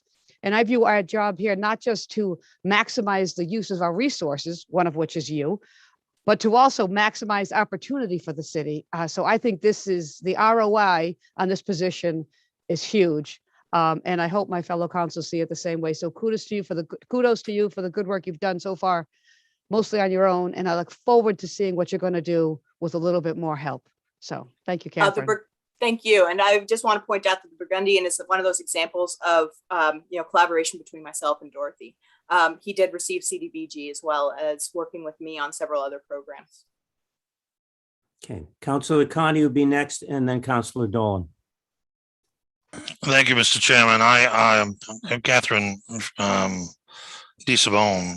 DeSimone just said pretty much what I want to say. So I mirror her opinion. I hope the council see it the same way. We spent too many years without an economic development director that really hurt us. It hurt us badly. And this is catch-up time. And a couple of things that Catherine said really stick in my mind. Number one, she applied for 3 grants, didn't expect to get them. She got all 3 of them. Number two, she said that the opportunities are even greater ahead, and we want to take advantage of that. So I agree with Kathleen's comment that this is seizing the opportunity. And Catherine, you have 100% of my support. And I just don't understand if this community engagement manager is not approved. Why? Because this is so much about the future of Attleboro being what Attleboro can be. And I want to see that happen. And that concludes my comments, Mr. Chairman. Thank you. Councilor Dolan. Thank you. So it's no surprise that I absolutely support this position 100%. And, to reiterate what Councilor DeSimone said, Burgundian, Cuddy Court, and the numerous grants that you've gotten, and not only grants, but non-matching grants that we don't have to match. You have done so much for this city, and you have worked so incredibly hard. And you might be one of the best decisions we've ever made. And it's not just lost opportunities. This is how you lose good people. If you work somebody to the bone and do not give them any help, and we have to remember everything she does is she does for the city. So this is how you lose good people. If you don't support them, they go to whomever will support them. So I will absolutely support this. Thank you. Thank you. And Counselor Jay, it's you. Counselor Jay, all right, thanks, Councilor Waterman. Catherine, really glad to see this coming down. I think when we take a look at the local economy and economies across the city, we always talk about what Attleboro used to be. What Attleboro used to be, it's not going to be again. I mean, that's just the landscape we're in. But what you're doing is you're presenting us opportunities for what Attleboro can be. We've seen how important grants are, not just with getting businesses downtown, but with every other department across the city. If you've never written a grant or seen how a grant's done, it's grueling, grueling work. So if you're in the middle of doing 3 grants, you're not out talking to potential businesses. Getting businesses downtown is one thing, getting them to stay is another. And there's a customer service component that goes along with this. And I really think that, you've earned our trust and respect over the 3.5 years you've been here. You've put your, okay, pretty good, right? I don't know how long I've been around, so but the reality is you put your money where your mouth is, and you were able to back up what you said. I think this just makes sense, because when we have a vibrant downtown, we're then able to see some of these businesses put themselves in an opportunity or a situation rather, where they can hire people. And we can put people back to work in Attleboro.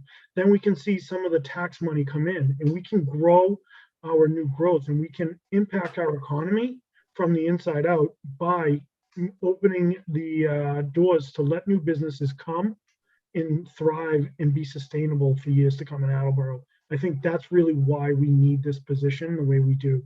And, I know that you work closely with Jack Lank and the great job that he does with the chamber. And I think that speaks a lot too, is your ability not just to work with internal partners such as DOT, but external partners such as Jack. So this is a no-brainer to me. Councilor Reynolds.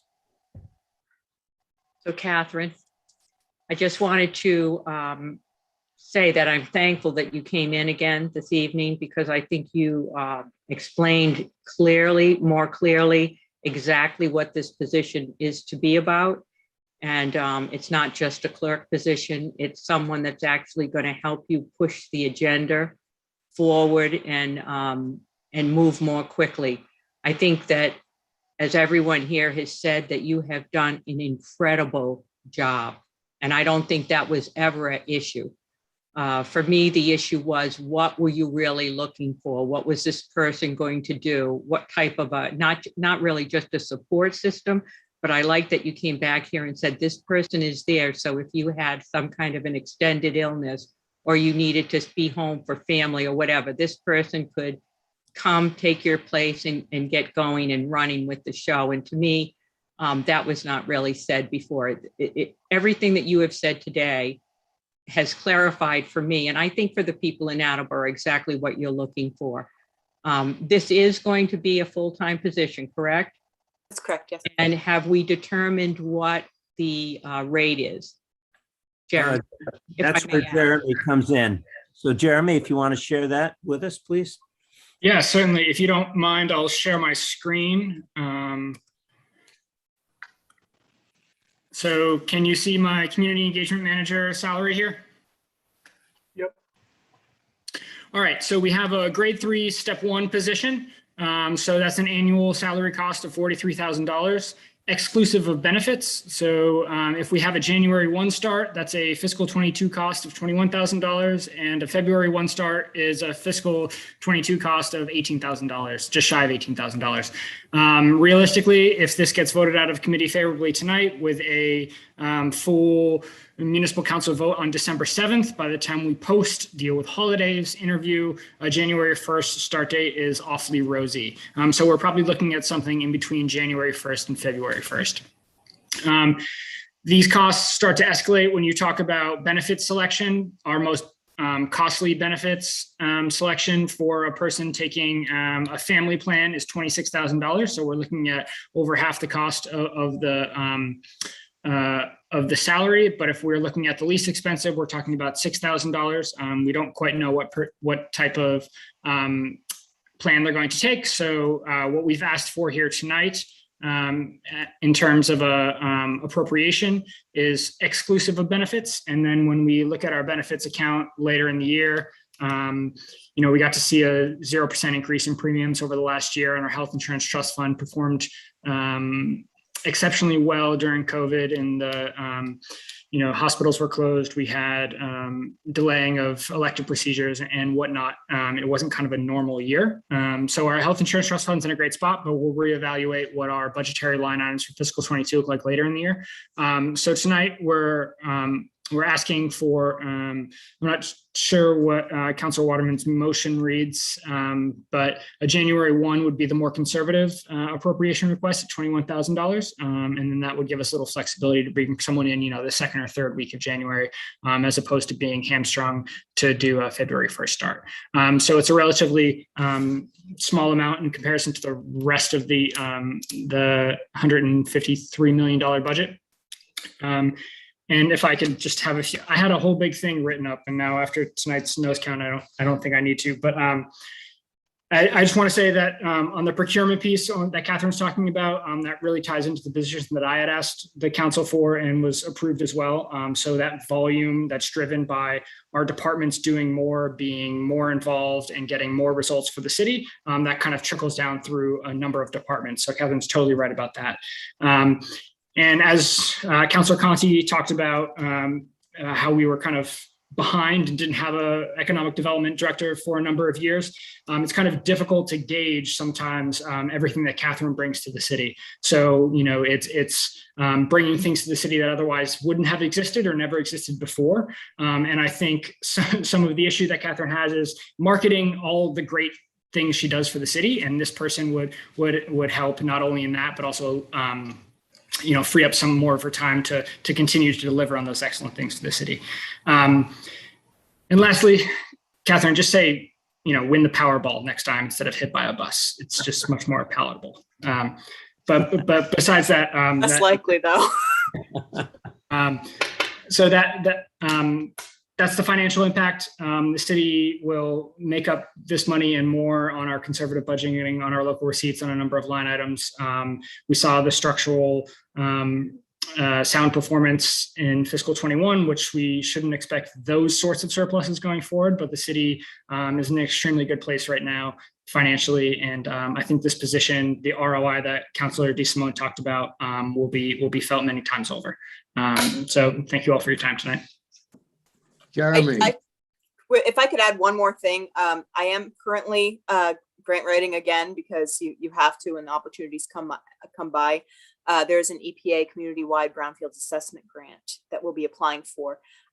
They received 5 times the typical allocation this year. So it's one of those things where if you apply and you don't mess up your application, you're more than likely going to be funded. And I have included an allocation in that for staff assistance. So whether that money can be used to fund this position potentially, or whether I get a contractor to help with some of the managerial concerns that go along with a federal grant, it can go either way. So I did want to make council aware of that too. I'm not saying that it's a done deal because it's never a done deal until you get the letter in the mail.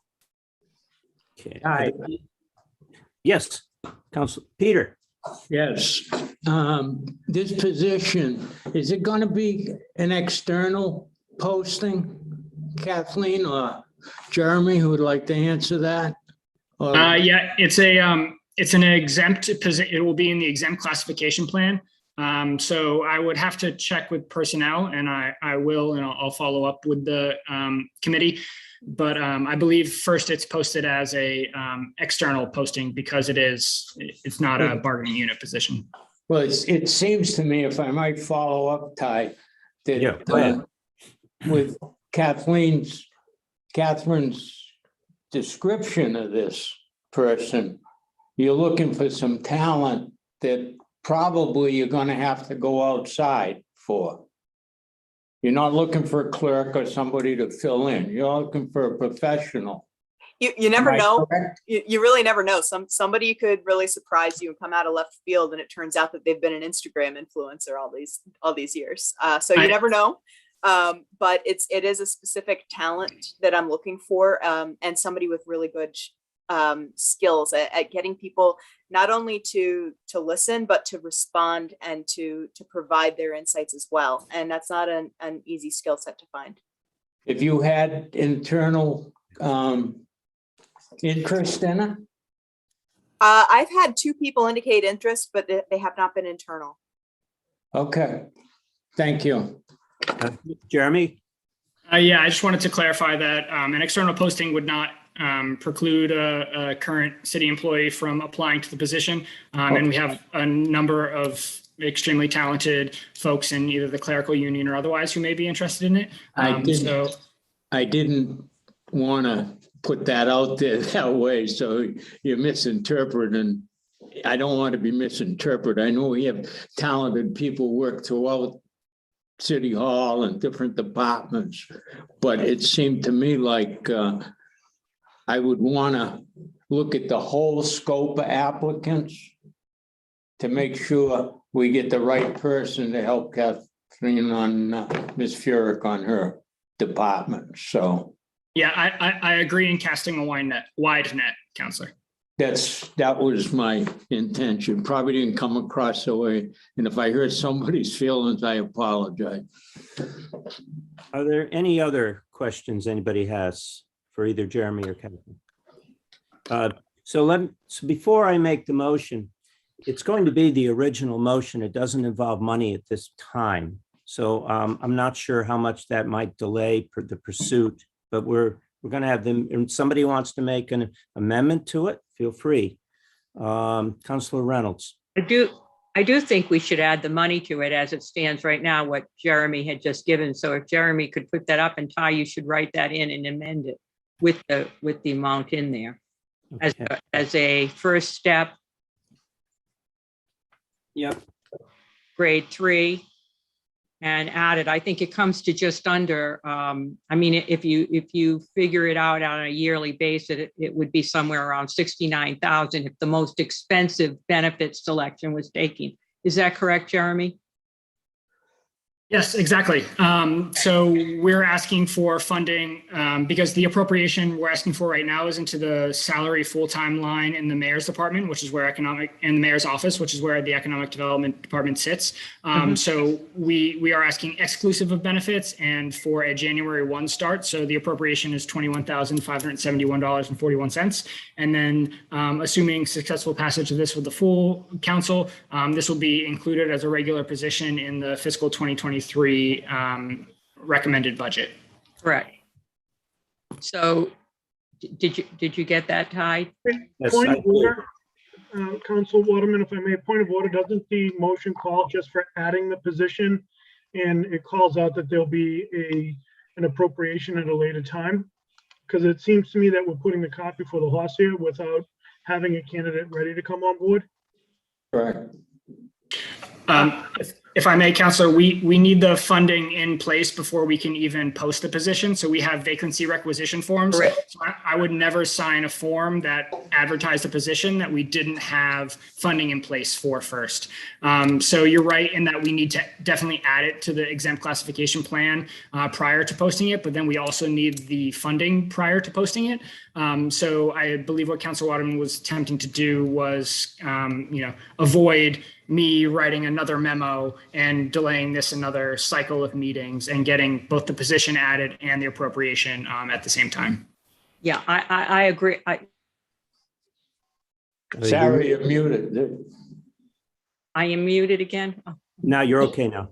All right. I just think that we should get it in there, if that's all right with you too, Councilor Delicio, because I mean, the thing is that part of the reason that I wasn't in agreement is because we didn't have an amount, and now we have the amount.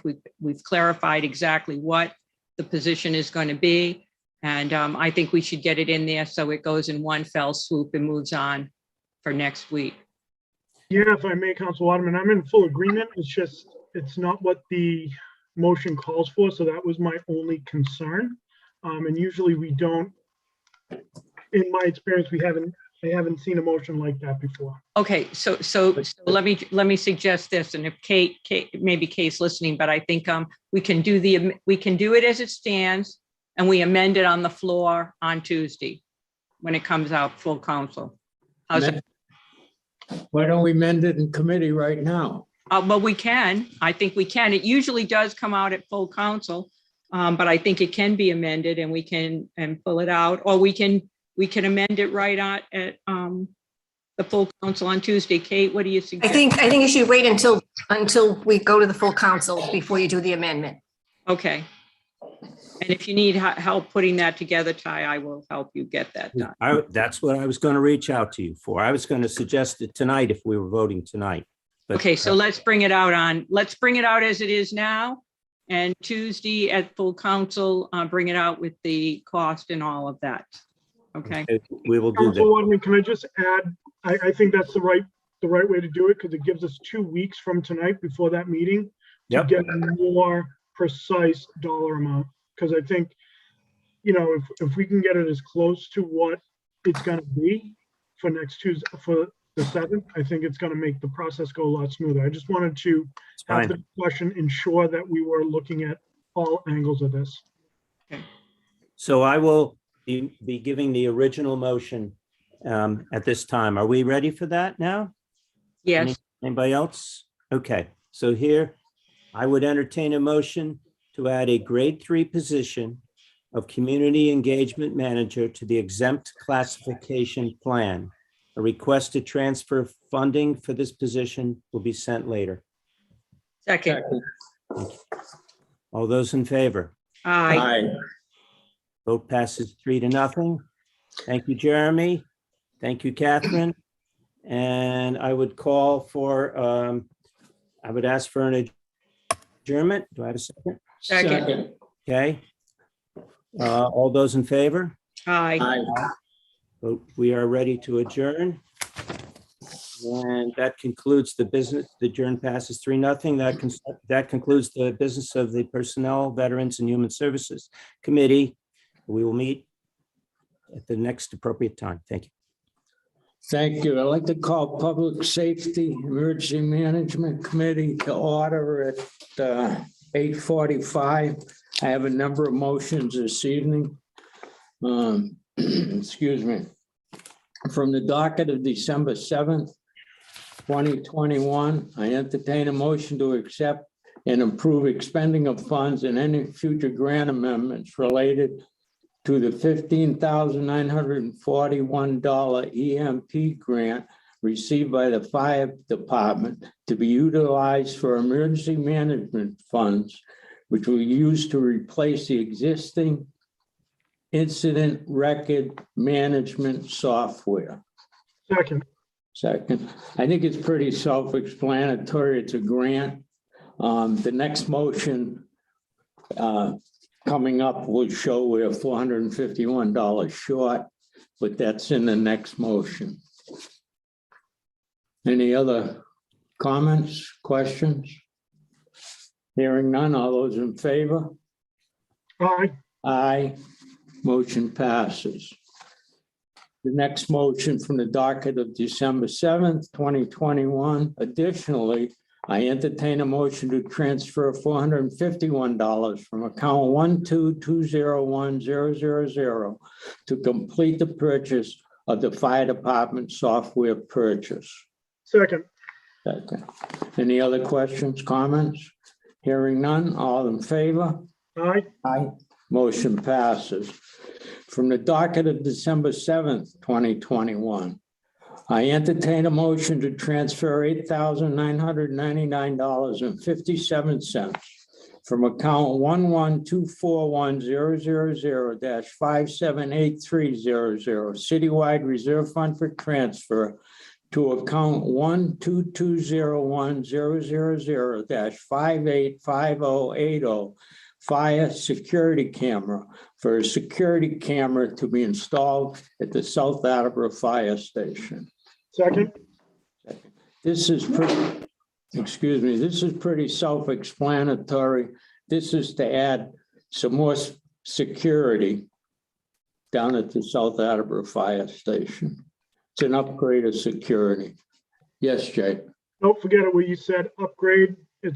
I feel better about that as opposed to added security, because I think that raises other questions. Yeah. So upgrade is Upgrade. perfect. Thank you.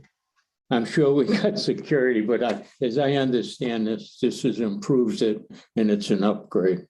Yep, perfect. Thank you. Okay, any other questions, comments? Hearing none, all in favor? Aye. Aye, motion passes. From the docket of December 7th, 2021, I entertain a motion to accept approximately $11,716 from the FY21 Edward Bryan Memorial Justice Assistant Grant through the New Bedford Police Department and the U.S. Department of Justice to approve expending these funds and any future amendments by the Attleboro Police Department. Second. I think we've been very, very fortunate over the years. This is a repeated grant that we get every year. And kudos to the people writing the grant applications. Any questions or comments from my committee? Any of the other councilors? Hearing none. All those in favor? Aye. Aye, motion passes. From the docket of December 7th, 2021, I entertain a motion to appropriate $70,000 from account 1000-359-000 undesignated fund balance free cash general government to the following. $30,000 to account 12201-000-524230 fire vehicle maintenance. $30,000 to account 12201-000-524260 fire major vehicle repairs, and $10,000 to account 12201-000-531120 fire employee training. The funds will be used to replace deleted levels due to vehicle maintenance and repair. Second. It's pretty self-explanatory. We've used the money. We've got a long way to the end of this fiscal year, and we got to put it back in there, or we're going to be hit with, we need money this month, we need money next month. This is bringing it back up to the level where it should be to get us through the end of the year, fiscal year. Any questions or comments? Any comments from my fellow councilors? Hearing none, all those in favor? Aye. Aye, motion passes. Here's where I got a question coming up, and I'd like some feedback. I'll read the motion first. I entertain a motion to appropriate $200,000 from account 1000-359-000 undesignated fund balance free cash general government to fund 3560 public safety assessment feasibility. Let me make a couple comments. Second. Second, I'm sorry, Jay. No worries. The comment is I've had quite a long conversation with the two chiefs.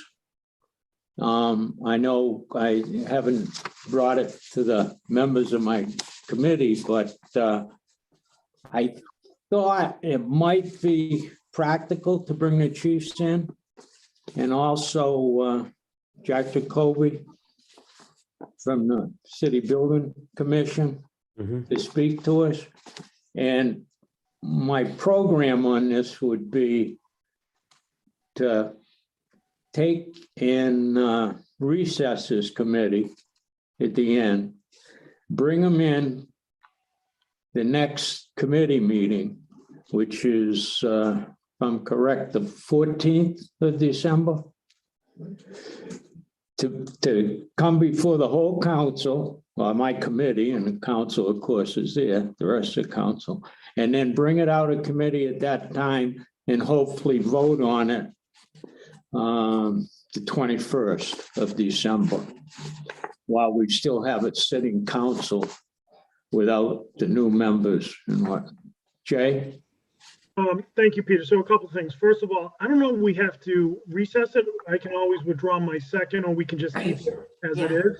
And then we can just bring it out again, just procedurally. I want to keep in committee because evidently I didn't do it the last time right. Yeah. So Pete, if we keep it in committee, I withdraw my second. We don't have to vote it out. It stays in Okay. committee. And you can bring it out. As opposed to if you didn't get a second or there were 2 no votes to bring it out. So I think absolutely this way. I get out of sync a little, Jay. That's what I intended to do. That's why I didn't ask for a second, which, you know. Yeah, it's just when you read the motion, so. Yeah. Not a big deal. I mean, it's 6 of one and a half Okay. dozen of another. The other thing I would say though, Peter, is thank you for bringing both chiefs and Jack Jacoby down to really get an understanding of what this feasibility study would look like. I think there's credence to it, at least exploring it, taking a look at it. You look at the 4 fire stations we have, they're aging. I mean, we're putting roofs, we're putting kitchens, we're repairing this, we're repairing that. The police station was in 1922. It used to be the Elks. Yeah. So, you know, we've done a really good job of repurposing that building, but I think public safety has changed, and I think public safety continues to change. So I think a feasibility study and seeing what the feasibility study entails, because my understanding is it's not just about the physical buildings, it's about all the ancillaries that go into it as well. Well, I think it's, my opinion, it would be very advantageous to get those 3 people in before us. Yeah, I was going to say that. I know I made a comment when it first come down. We all know we need a new police station, new fire department. We need a new headquarters, public safety.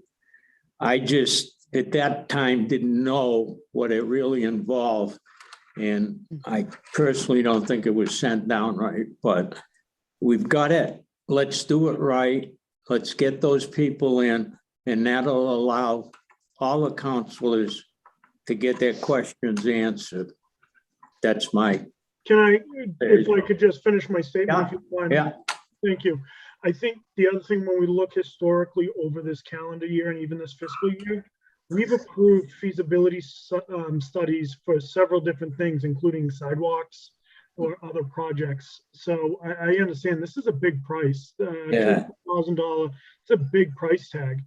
But public safety, and while we're on the subject of public safety and how it changes, you know, kudos to the Attleboro Police Department for their prompt and professional actions this Saturday night when there was an event in South Attleboro. You know, it changes constantly, and if this is another tool that we can add to the toolbox and it makes sense, then I think we explore it. I think it's there's wisdom, Peter, in having Jack Jacoby, who's seen so many of these projects come in. The reality is we're 10 years away from, you know, potentially 5 to 10 years away from this even taking shape. But I think it's the old adage that if we fail to plan, we plan to fail. Thank you. I like that. Very good, Jay. I like that. Peter, Council Yes, Kathleen. Thank you, my friend. I appreciate your bringing the chiefs and Mr. Jacoby in. I support this. I supported it before. I'm going to support it again. But Jeremy did speak to it last time, and I'm wondering if you would consider having Jeremy down as well, just to talk about the budgeting impacts. He's very well versed in the cost of money now and the cost of money later. I would respectfully suggest maybe you consider.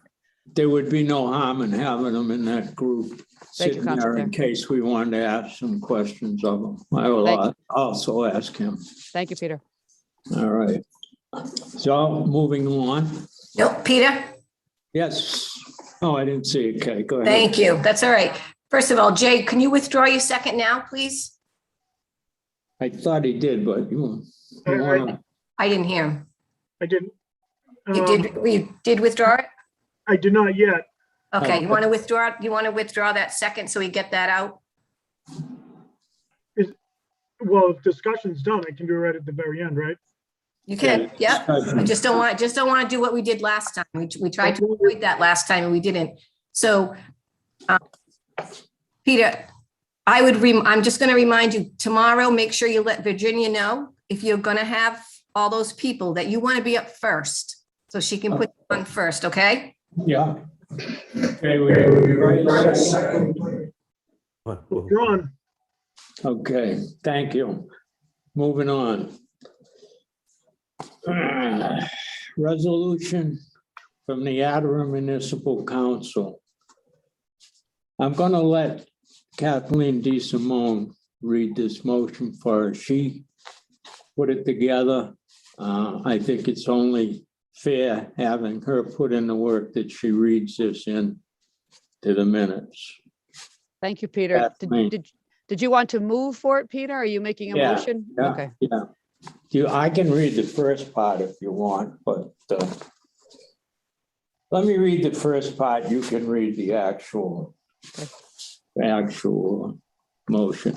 I move to petition the general court to enact the following legislation, providing for the exemption of the city of Attleboro from Chapter 31 of the general laws as they concern the recruitment and hiring of full-time permanent police officers, provided that the legislature may reasonably vary the form and substance of the requested legislation within the scope of the general public objectives of this petition. You're on, Kathleen. Thank you, Peter. Enact exempting the city of Attleboro from the provisions of Chapter 31 of the general laws as they concern the recruitment and hiring of full-time permanent police officers. Whereas the city of Attleboro is a growing and increasingly diverse community, whereas the Attleboro Police Department fulfills a fundamental role in our community by preserving peace, preventing crime, and protecting life. Whereas the Attleboro Police Department and its officers work to improve the quality of life for all residents by partnering in educational and community outreach programs throughout the city. Whereas it is imperative to ensuring a safe and just community that Attleboro residents trust the police department is legitimate, accountable, and fair in its mission and operation, and that they believe the police department respects them, represents them, and understands their experiences and concerns.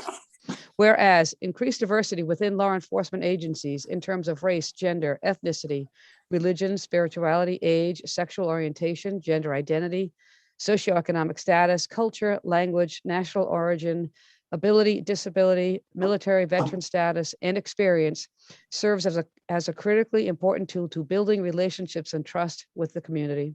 Whereas recent tragic events, including officer-involved shootings, attacks on law enforcement officers, and related demonstrations and protests, intensified public discussion about a variety of policing issues, and brought forth a renewed focus on increasing diversity in law enforcement agencies. Whereas in the face of myriad social, political, and economic challenges, police departments across the United States are struggling to recruit, hire, and retain officers, causing increased burdens on existing staff and resources. Whereas it is in the best interest of the city of Attleboro that the Attleboro Police Department have meaningful opportunities to directly effectuate the recruitment and hiring of minority and other diverse candidates. Be it enacted by the Senate and House of Representatives and General Court assembled, and by the authority of the same as follows. Section 1. Notwithstanding the provisions of any general or special law or rule to the contrary, the city of Attleboro shall be exempt from Chapter 31 of the general laws concerning the recruiting and hiring for the position of permanent full-time police officer. Furthermore, following 1, an original appointment as a permanent full-time police officer and graduation from a police academy, or 2, a permanent full-time position transfer from another police department, said police officer shall engage in the actual performance of the duties of such position for a probationary period of 12 months, whereupon, after completion of the probationary period or extended probationary period, the police officer shall be considered a full-time tenured civil service employee in said position under Chapter 31 of the general laws. Section 2, this act shall take effect upon its passage. Thank you, Kathleen. Thank you, Peter. Did a great job on this, Kathleen. I really appreciate the work you put into it. I've talked to Chief Hegney. I know you have, Jay has. This is become a real necessity. We put 8 people, as an example, we put 8 people into the police academy, and we've lost 2 already. You'll see a request for funding coming down that this cost us $20,000, $10,000 a person costs the city. And more than likely, these 2 people would not have been hired if we had done it on our own. And there's a lot of advantages.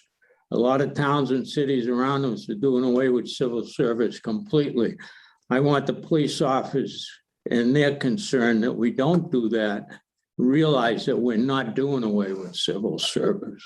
If they spend their year here and pass our qualifications, our expectations, they're going to be covered by civil service at the end. So I hope that eases a little bit with the police union. And I know Kyle has talked to them already. It's time that we started hiring off that, not hiring off the list, because we're getting people, not only in the police department, but fire department. They're coming from all over.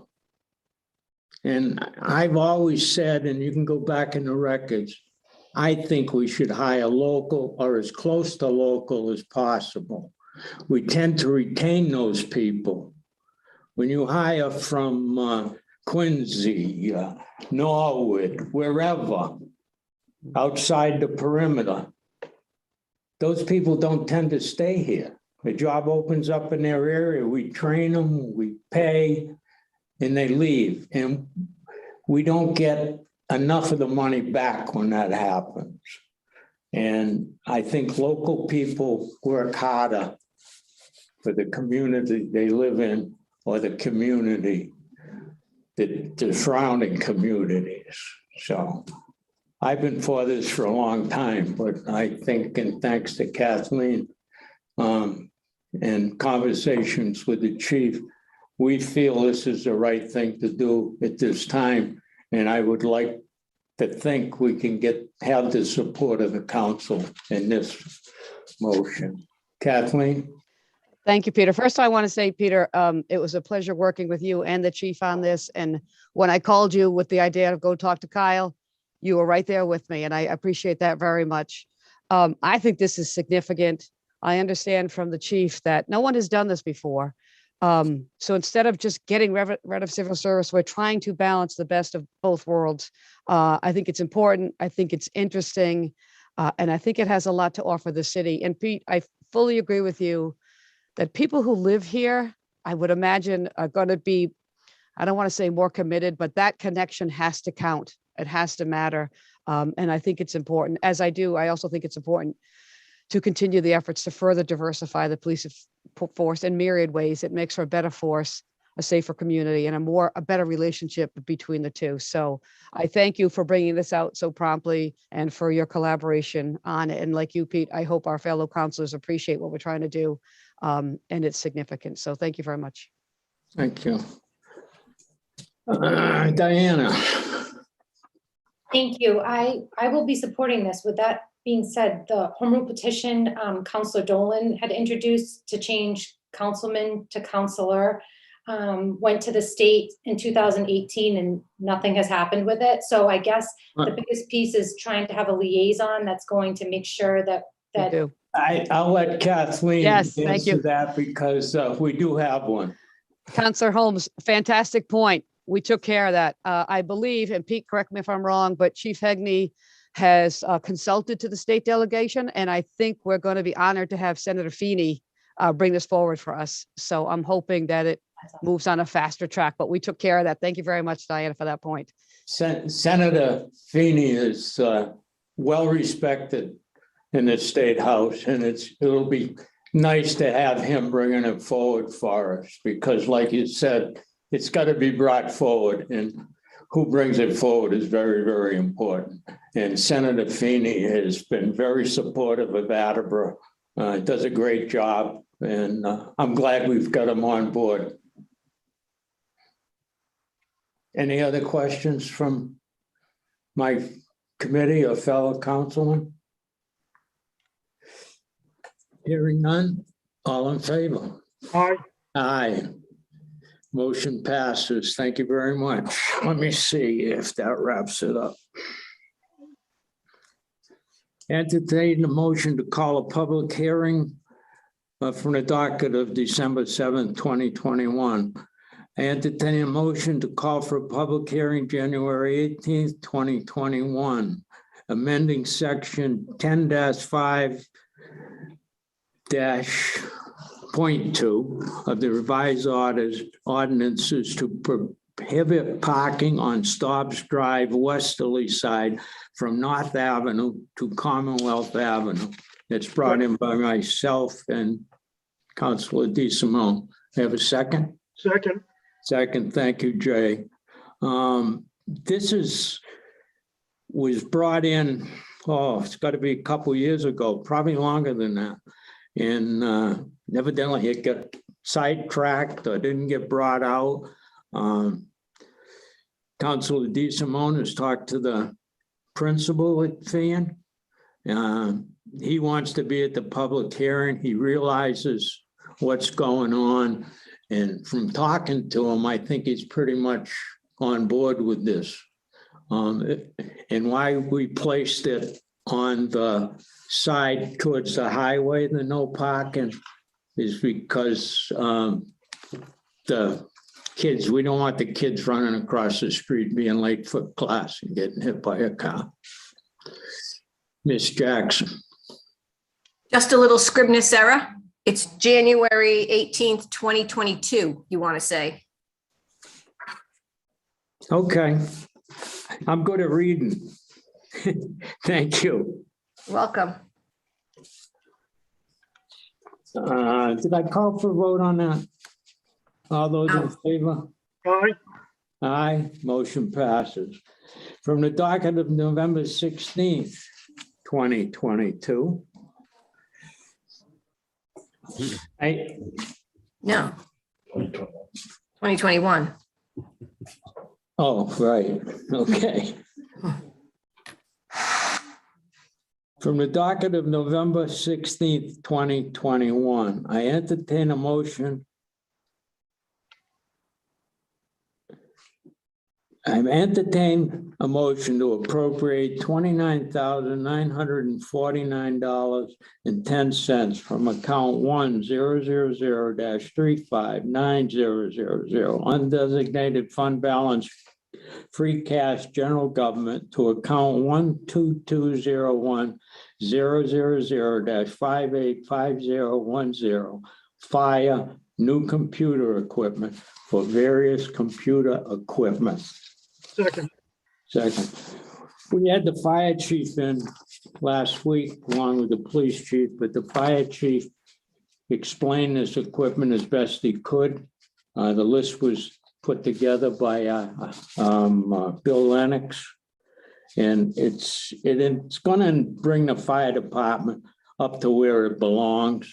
They've had hand-me-down equipment for so long now that they can't use some of it for training, stuff that comes down from the state.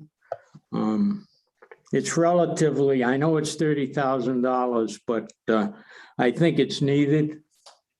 And as we said earlier, they are our public safety frontline people, and we've got to keep them in the area where they can still be that front line. And I think it's necessary. Any other comments or questions? Any from my fellow councilors? I know I asked questions be related to Virginia, and there was none this week. So all those in favor? Aye. Aye. Motion passes. Thank you. I don't think I missed anything, so I think we're all set. Move to adjourn at 9:11. Second. All those in favor? Aye. Aye, we are adjourned. Thank you. I'd like to call Transportation and Traffic Committee to order at 9:13, please. Councilor Conti and Councilor Reynolds, this will be just a short meeting with some housekeeping. And Acting President Jackson, I need your help. As you may recall, I need public hearings for a couple of items. And there are no dates provided. So do I just make a motion and you give me a date, or do you know the date I should include in my motion to call for the public hearing? Well, I'm gonna say, do you want to do them? Let me just look at this for a second. So for the record, Vice President Jackson, I'm referring to the no parking to corner and then the 2 ordinance changes for chapter 10 and chapter 17. Yes. One of which is the joint hearing with the planning board. Should be able to do those December 7th. Well, No, nope. 1 second. January. If that's what you have, that's what I'll take. So who just called for a public hearing? Someone just did one for January I did. 18th, 2022. Do you want to do it for the same night? That's fine with me, Acting President Jackson. Can you wait that long, or do you want to go sooner? Well, if I may respectfully, if there's any chance regarding the one for the no parking to corner, I don't think that's, what do you think? Let me just look here for a second. So how about December 21st for that one? Okay. December 21st. And in terms of the other, Vice President Jackson, I think they should be held, at the same time, because they involve similar issues with the definition of commercial vehicle, et cetera, et cetera. Okay. And Then go in ahead. Do the 21st. Yeah. And in respect to the planning board, I think we need to give that a little bit more time, right? Yep. Okay. Then if We I may. can't do it because we can't do it on January 4th because that's Right. duration. Understood. Thank you. Understood.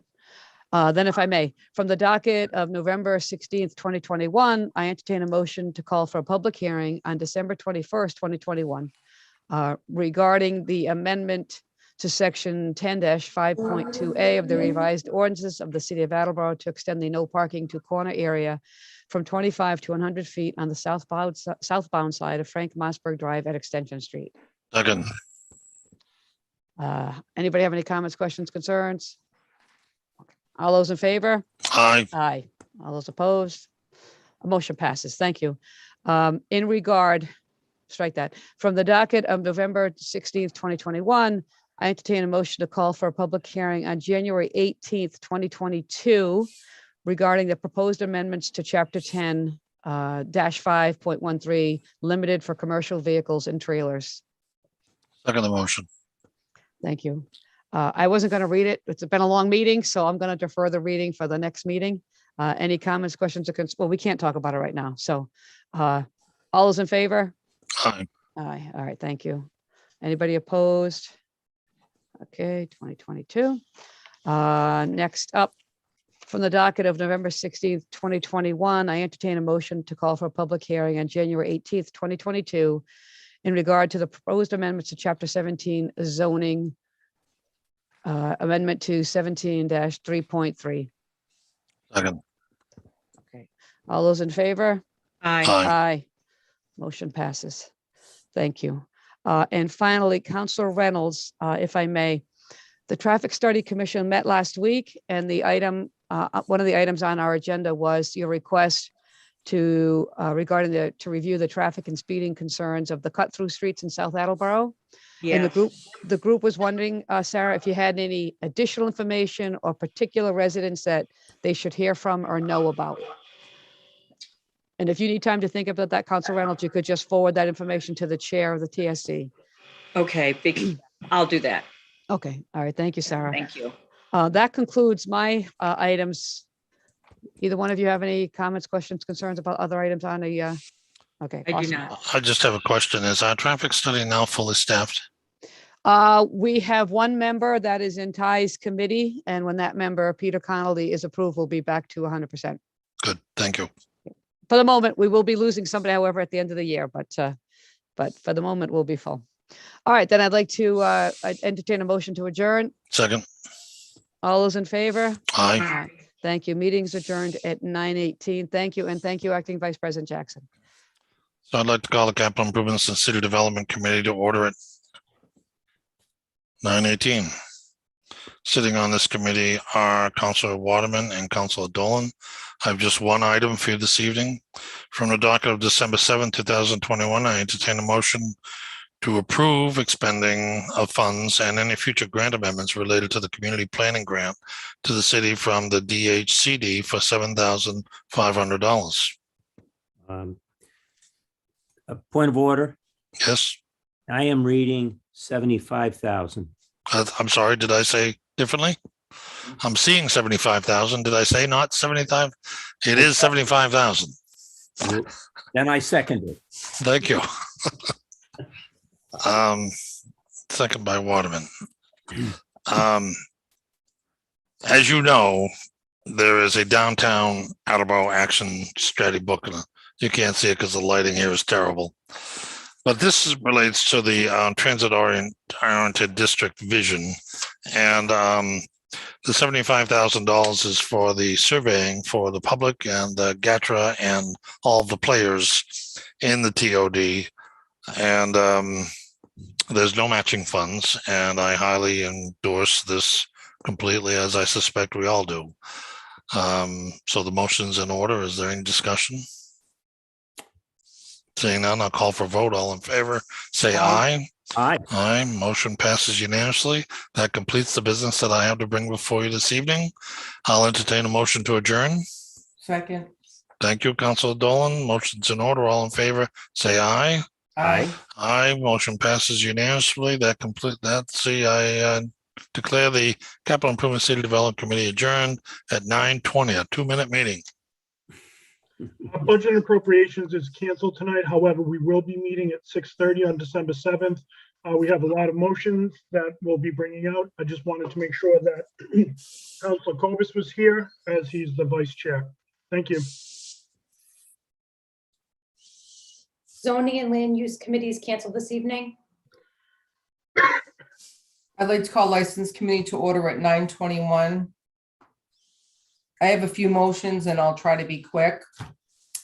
From the docket of December 7th, 2021, I entertain a motion to approve the automatic amusement device license application from Chuck E. Cheese's of 287 Washington Street with 12 video games and 52 skills and kiddie games. Second. Any questions? No. All those in favor? Aye. Aye. Motion passes. Excuse me. From the docket of December 7th, 2021, I entertain a motion to approve the Class 1 license request from Priority Automotive DBA, Cerrone Chevrolet, Buick, and GMC truck at 103 Washington Street with 84 customer parking spaces and 288 display spaces. Second. Anybody have any questions? All those in favor? Aye. Motion passes. So I'm just gonna read all the Class 2 licenses as you see there. And so obviously I visited everyone. So if anybody has any I'm sorry? Let me know if you need any help. If you want to stop reading, I'll jump in. No, thank you. I'll be fine. So if anybody has any questions, they can just interrupt me. So from the docket of December 7th, 2021, I entertain a motion to approve the following Class 2 license renewal applications. 97 Emory Street LLC at 97 Emory Street with 7 customer spaces and 30 display spaces. Landmark Auto Sales Inc. at 537 Washington Street with 3 customer spaces and 15 display spaces. State Line Auto Brokers at 115 Washington Street with 6 customer, 42 display spaces, and 55 storage spaces. Mike's Automotive at 801 South Main Street with 10 customer spaces and 15 display spaces. Pinecrest Motors at 2117 County Street with 5 customer spaces and 15 display spaces. Byrider at 957 Washington Street with 12 customer spaces and 58 display spaces. Cartown USA at 680 Washington Street with 9 customer spaces and 20 display spaces. Landis Family Auto Sales at 859 Washington Street with 9 customer spaces and 27 display spaces. New England Cars at 923 Washington Street with 7 customer and 33 display spaces. Best Buy Automotive and Tires at 925 and 931 Washington Street with 8 customer spaces and 40 display spaces. M&J Auto Sales, 650 Washington Street with 10 customer and 49 display spaces. Vashon Motor Company, 957 Washington Street with 12 customer and 55 display spaces. South Attleboro Auto Sales, 411 Washington Street with 10 customer and 30 display spaces. Route 123 Auto Sales, 1076 Pleasant Street with 15 customer and 15 display spaces. Second, Does anybody have any questions? no, No. All those in favor? I, Aye. Aye. Motion passes. And so before I adjourn, regarding the revocation, the potential revocation of R&D Motors, I'm waiting for information from the solicitor regarding any other options. I floated some options by her and just to check the legalities of any other options, if anybody's so inclined to give him any other options. And that we can discuss that at a later date, but just wanted to let you know that that's what I'm waiting on. And I'd like to call for adjournment at 9:25. second, Ms. Jackson, if I could cut in for a second. oh, please, I withdraw my second. Okay. Okay. If anybody heard any comment from me a few minutes ago, I bit down on my glasses and blew a front tooth out. So I don't know what had come across the screen, whether the mute button was on or not, but if you heard any comment, and I don't know if I said any, but that was meant a little bit of pain maybe. Because I got a tooth sitting on a table in front of me. Awesome. Yeah, awesome. I just wanted to make sure, Laura, I know you were up there and I didn't want you to think it was a comment made at you. All right? Oh, God. TMI. Somebody call my dentist. I get an early appointment tomorrow. On that note, I'd like to call for an adjournment at 9:26. Second, All those in favor? aye. Aye. We are adjourned at 9:26. Thank you. I'd like to call the city property and claims to order at 9:26. And I have 3 motions coming out. From the docket of December 7th, 2021, I entertain a motion to declare the following fire department vehicle as surplus and available for disposition. 2006 Ford ambulance, the VIN number is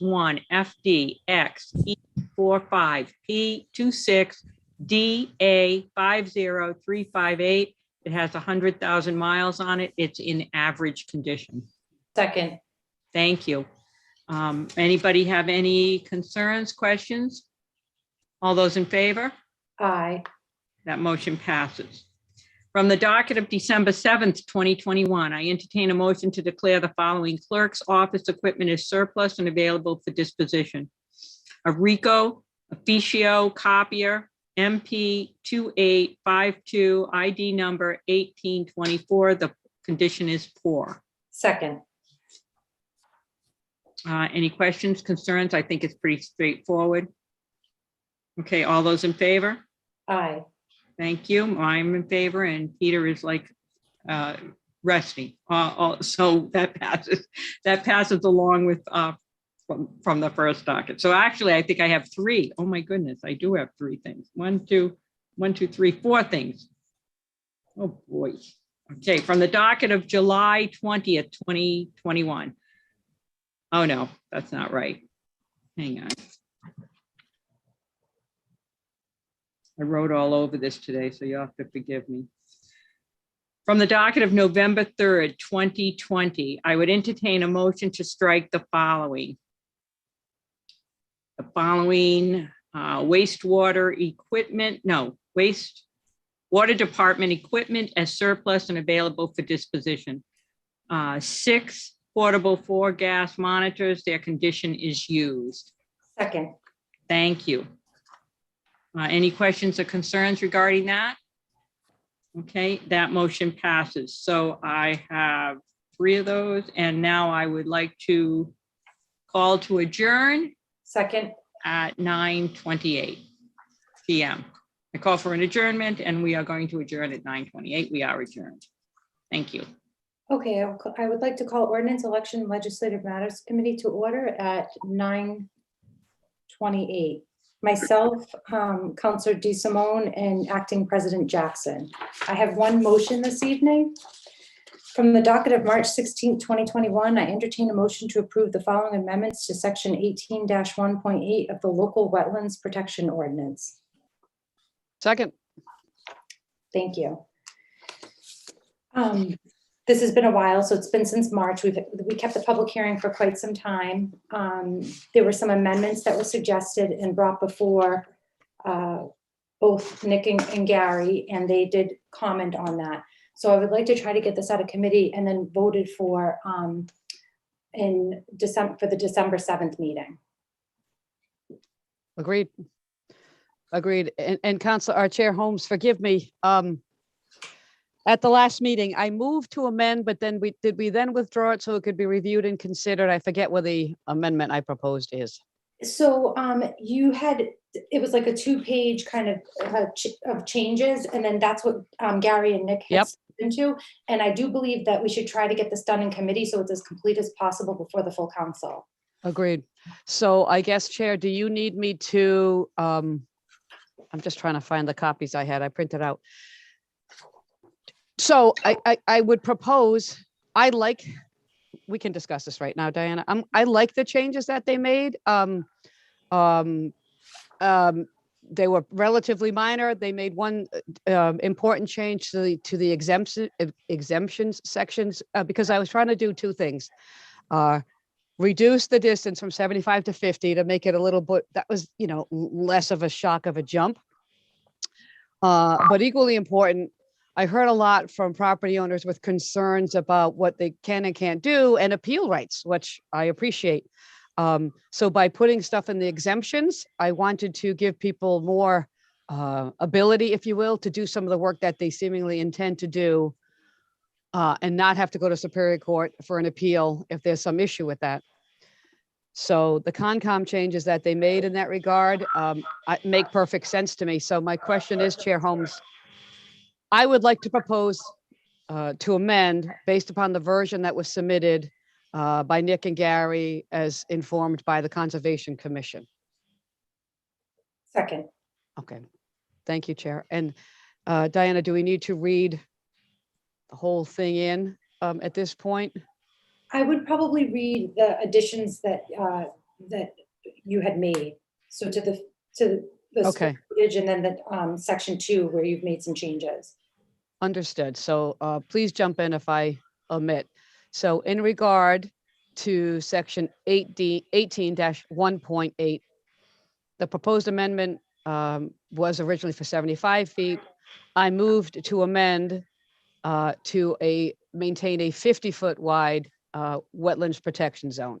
So anywhere it says 75, let that be changed to 50 foot in section 18-1.8. Second. All right. Is that so far so good? All right. And then the more substantial changes, well, not more substantial, but equally important, come to sections 18-1.8 and 18. Before you move on, yes. I think Sorry, Diana. I think that we should vote on, so the 3 committee members can vote on that. So Okay. all those in favor of changing it from 75 feet to 50 feet, and this is section 18-1.8. So again, it's from 75 to 50. All those in favor? Aye. Oppose? Aye. The motion passes. Go ahead. Oh, thank you, Chair Holmes.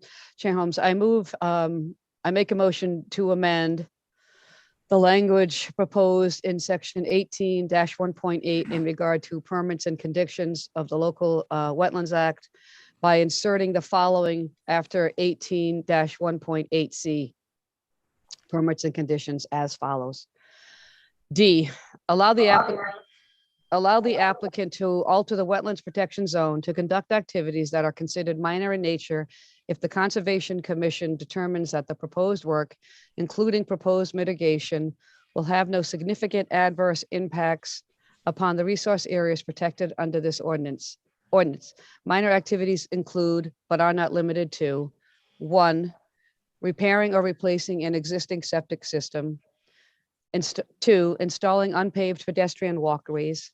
3, installing fencing and stone walls. 4, vegetation cutting for road safety maintenance limited to the following: removing diseased and damaged trees and branches that pose an immediate and substantial threat to driver safety by falling into the roadway. B, removing shrubbery and branches to maintain clear and visible guardrails. Such work shall extend no further than 6 feet from the rear of the guardrail. C, removing shrubbery and branches to maintain clear sight distance at existing intersections. The extent of such work shall be at the discretion of the Conservation Commission or the agent. D, removing shrubbery, branches, and other vegetation required to maintain the clear visibility of road signs and traffic signals. Second.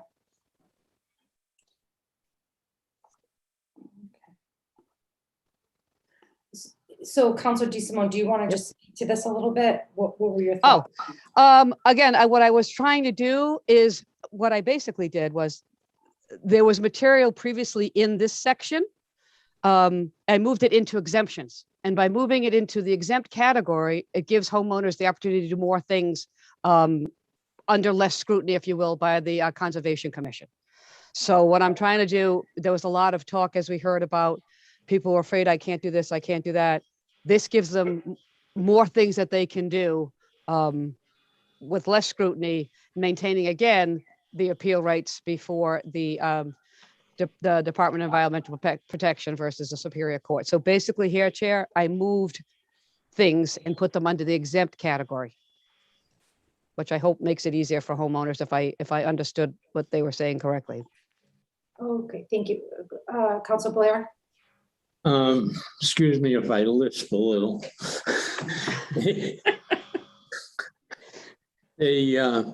I know that you're making exceptions, but they still have to go before the conservation, am I correct? Or the conservation officer? Kathleen? Chair, may I answer? Yes, Councilor DeSimone. Yes, Council Barrett, that has not changed. But the So- level of scrutiny in the appeal situation has changed in my proposal. But they still have to go before. Yes, the Peter. conservation. So there is some limitations to what they can do. And if the Conservation Commission says no, they still have to appeal it to Superior Court. So we have changed that. I know you're trying to lessen the impact, but I really don't think you have. I don't think this lessens the impact. It's still regulated by a body. It's not by right. That's my feeling. I don't think this part of the amendment gives the proper rights to the homeowner. The 25 foot that's now in existence is pretty cut and dry. But this is too much scrutiny for the homeowner to have to go through. And it leaves it up to an individual or a board that might have a private agenda. It's not, I just think it's not by right to the homeowner. And I don't think that's fair at this point. My opinion, Kathleen. I understand, Peter, and I respect that. I think I know where you stand on this, and I would just respectfully say, Pete, they already have to go for permission, because if you're anything within the 100-foot buffer zone requires scrutiny. They already have to get scrutiny for these projects. If they're doing something major. But the way you read it, removing a tree limb, and the rest of it, that's not major projects. If they have to get a major project done, yes, they have to go satisfy the state's rules. I understand that. But these are too minor.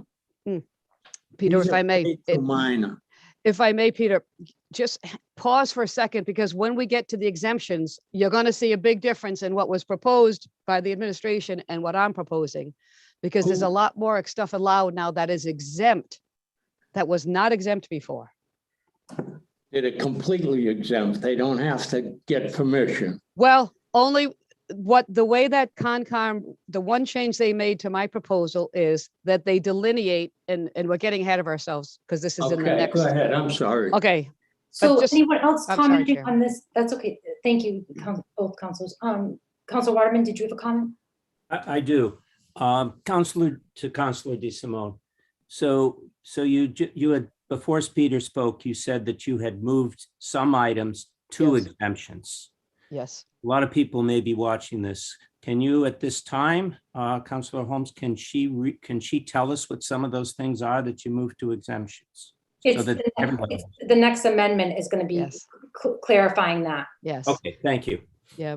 And if you really, I may respectfully, you might want to take a side-by-side view of what was sent by the administration to what I'm about to propose, because the list has basically doubled in terms of what's now allowable. So again, okay, well, we're getting ahead of ourselves. I'm sorry, Chair Holmes. Well, no, that's okay. This is a lot. And you know what? I think I'm going to do what Councilor DeSimone just said. There's one that's kind of highlighted and not, and I want to make copies for everybody and make sure that it's in your box for the 7th, for the December 7th meeting. So you can kind of side by side see what the changes are. So what passes and what doesn't. So I'm hoping to get some clarification on that. So it's just helpful to have. Everybody did receive it, but it's kind of been lost in everything. And I think it was probably like late October that we received this. So I think it would just be important to have, or actually it was early November. So I will call for a vote on those changes to section 18-1.8C. All those in favor? Aye. Opposed? Aye. Okay, the motion passes. Thank you. Councilor DeSimone, did you have another?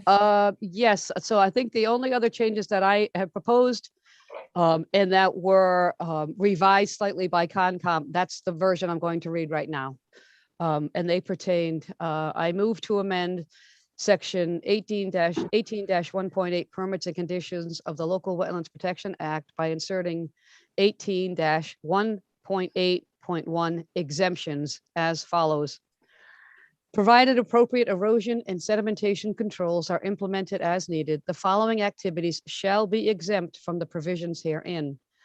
A, additions to existing single-family dwellings, provided that the addition is within a previously disturbed area, such as an existing lawn, driveway, or deck, and further provided that any work within the 25 feet to the nearest wetland resource area shall still be subject to filing an application with the Conservation Commission. B, reconstruction, remodeling, or maintenance of existing single-family dwellings and accessory structures where legally pre-existing, provided that the footprint of such dwellings and structures remain the same. Maintenance includes, but is not limited to, painting, siding, replacing fenestration, replacing HVAC, repointing brick, maintenance of patios and pools. C, reconstruction, remodeling, or maintenance of structures where legally pre-existing, other than single-family dwellings and accessory structures, provided that the footprint of said structures remain the same. D, converting existing lawn to decks, sheds, patios, above-ground swimming pools, replacement of bulkheads, installing a handicap ramp for ADA compliance purposes, and other such uses as are reasonably considered, provided that any work within 25 feet to the nearest wetland resource area shall still be subject to filing an application with the Conservation Commission. E, converting existing uses accessory to residential structures, such as those described above in subsection D, to lawn. F, repairing or replacing unpaved pedestrian walkways, provided that the existing footprint of said walkway is not increased. G, repairing or replacing existing fencing and stone walls, provided that the existing footprint of said fence or stone wall is not increased. H, mowing existing lawns and maintaining existing landscaped areas, provided that no yard waste and cut grass clippings are disposed of in the wetlands protection zone or resource areas. I, planting native species of trees, shrubs, or ground cover within previously disturbed areas. This exemption, however, does not include the installation of turf lawns within previously undisturbed and vegetated areas. J, converting impervious surfaces to vegetated surfaces, providing no exotic or invasive species are planted. What is that, K? Activities that are temporary in nature, having no significant adverse impacts and are necessary for engineering, planning, and design purposes, provided that resource areas are not traversed to access to access such work areas, i.e. installation of monitoring wells, exploratory borings, sediment sampling, surveying, and percolation tests for septic systems. L, installing, repair, replacing, or removing signs, traffic signals, sign and signal posts, and associated supports, braces, anchors, and foundations along existing paved roadways in their shoulders, provided that work is conducted as far away from resource areas as practicable, but no closer than 10 feet at any time. This section only applies to work done on behalf of a local, state, or federal government entity. M, pavement repair, resurfacing, and reclamation of existing roadways within the right-of-way layout, provided that the roadway and shoulders are not widened and all surfaces are permanently stabilized within 14 days of completion of work. N, repairing, resurfacing, or replacing an existing driveway, provided that all work remains within the existing footprint of the driveway and all surfaces are permanently stabilized within 14 days of the completion of work. Second. I'd actually like to make an amendment to that, where it says 25 feet in section A and D to 50 feet. Okay. All right, second. Thank you. I'm Yes, sorry, Chair Holmes. Trustee Simone, go ahead. So I just want to point out for Council Blair, and if you'll notice, everything from A to G is new. That's all things that were previously in subsection A and subject to a different level of scrutiny that are now much more doable, if you will. The things that people expressed intentions and hopes to do on their property, most of that has now been moved into exemptions. So I think that's an important change. I was trying to listen to the homeowners and people who had bought property with long-term plans. And I think that this provides them opportunity to do that. And again, one of my intentions was not only that, but to protect their appeal rights as well. So that was my plan here. But Pete, if I may, A to G is all new. That was not there before. So those are all things that are much more possible now and permissible than before. Thank you, Councilor DeSimone. I do agree with that. There may be some things in here that we would want to consider that the homeowners are speaking to. So I'm going to try to get the colored copies and the original to everyone so that they can review and see if there's anything that could be agreeable or could potentially help the homeowners. It's an opportunity to review everything right now. So I think that just saying no to everything might not be the wisest decision for us. Any other comments? Okay, I will call for a vote. All those in favor? 1 second, Chair. Are we voting on your change to the 50 from 25 to 50 and then the amendment as a whole? Yes. Okay. And then the whole amendment as going back to the original one. Yes. Thank you, Diana. So all those in favor? Aye. Aye. Oppose? Aye.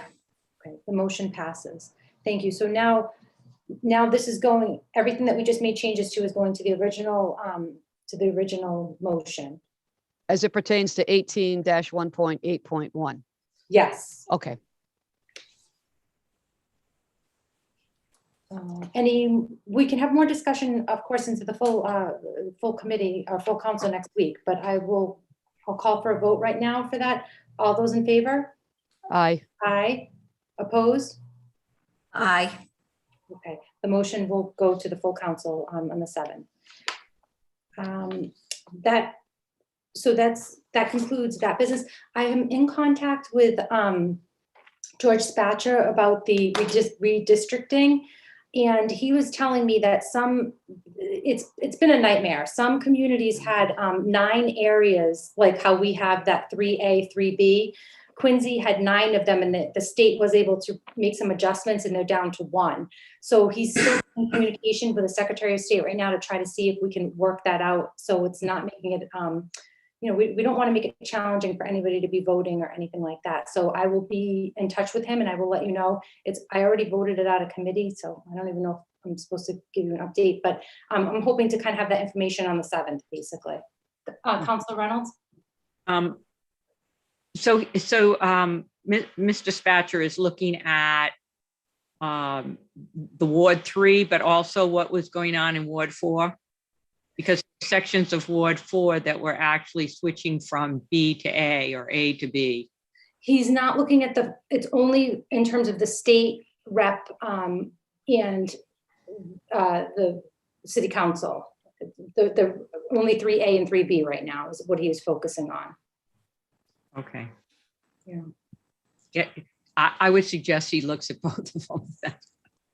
Yeah, so he's in communications. Basically what happened was because of the census, usually the municipalities create the map first and then the Correct. state follows. Everything happened backwards this time. The state confirmed their mapping and then we were scrambling to try to make it work and it's made it into a little bit of a nightmare here. So he is going to be in touch with me and I'll give you an update as soon as Thank you. I didn't want to just, it only happens once every 10 years and I didn't want to just pass it with not knowing like what this really means to the residents basically. So, and I will call for an adjournment. Second. All those in favor? Aye. Aye. We are adjourned. Happy Thanksgiving, everyone. Happy Thanksgiving, everybody. You too.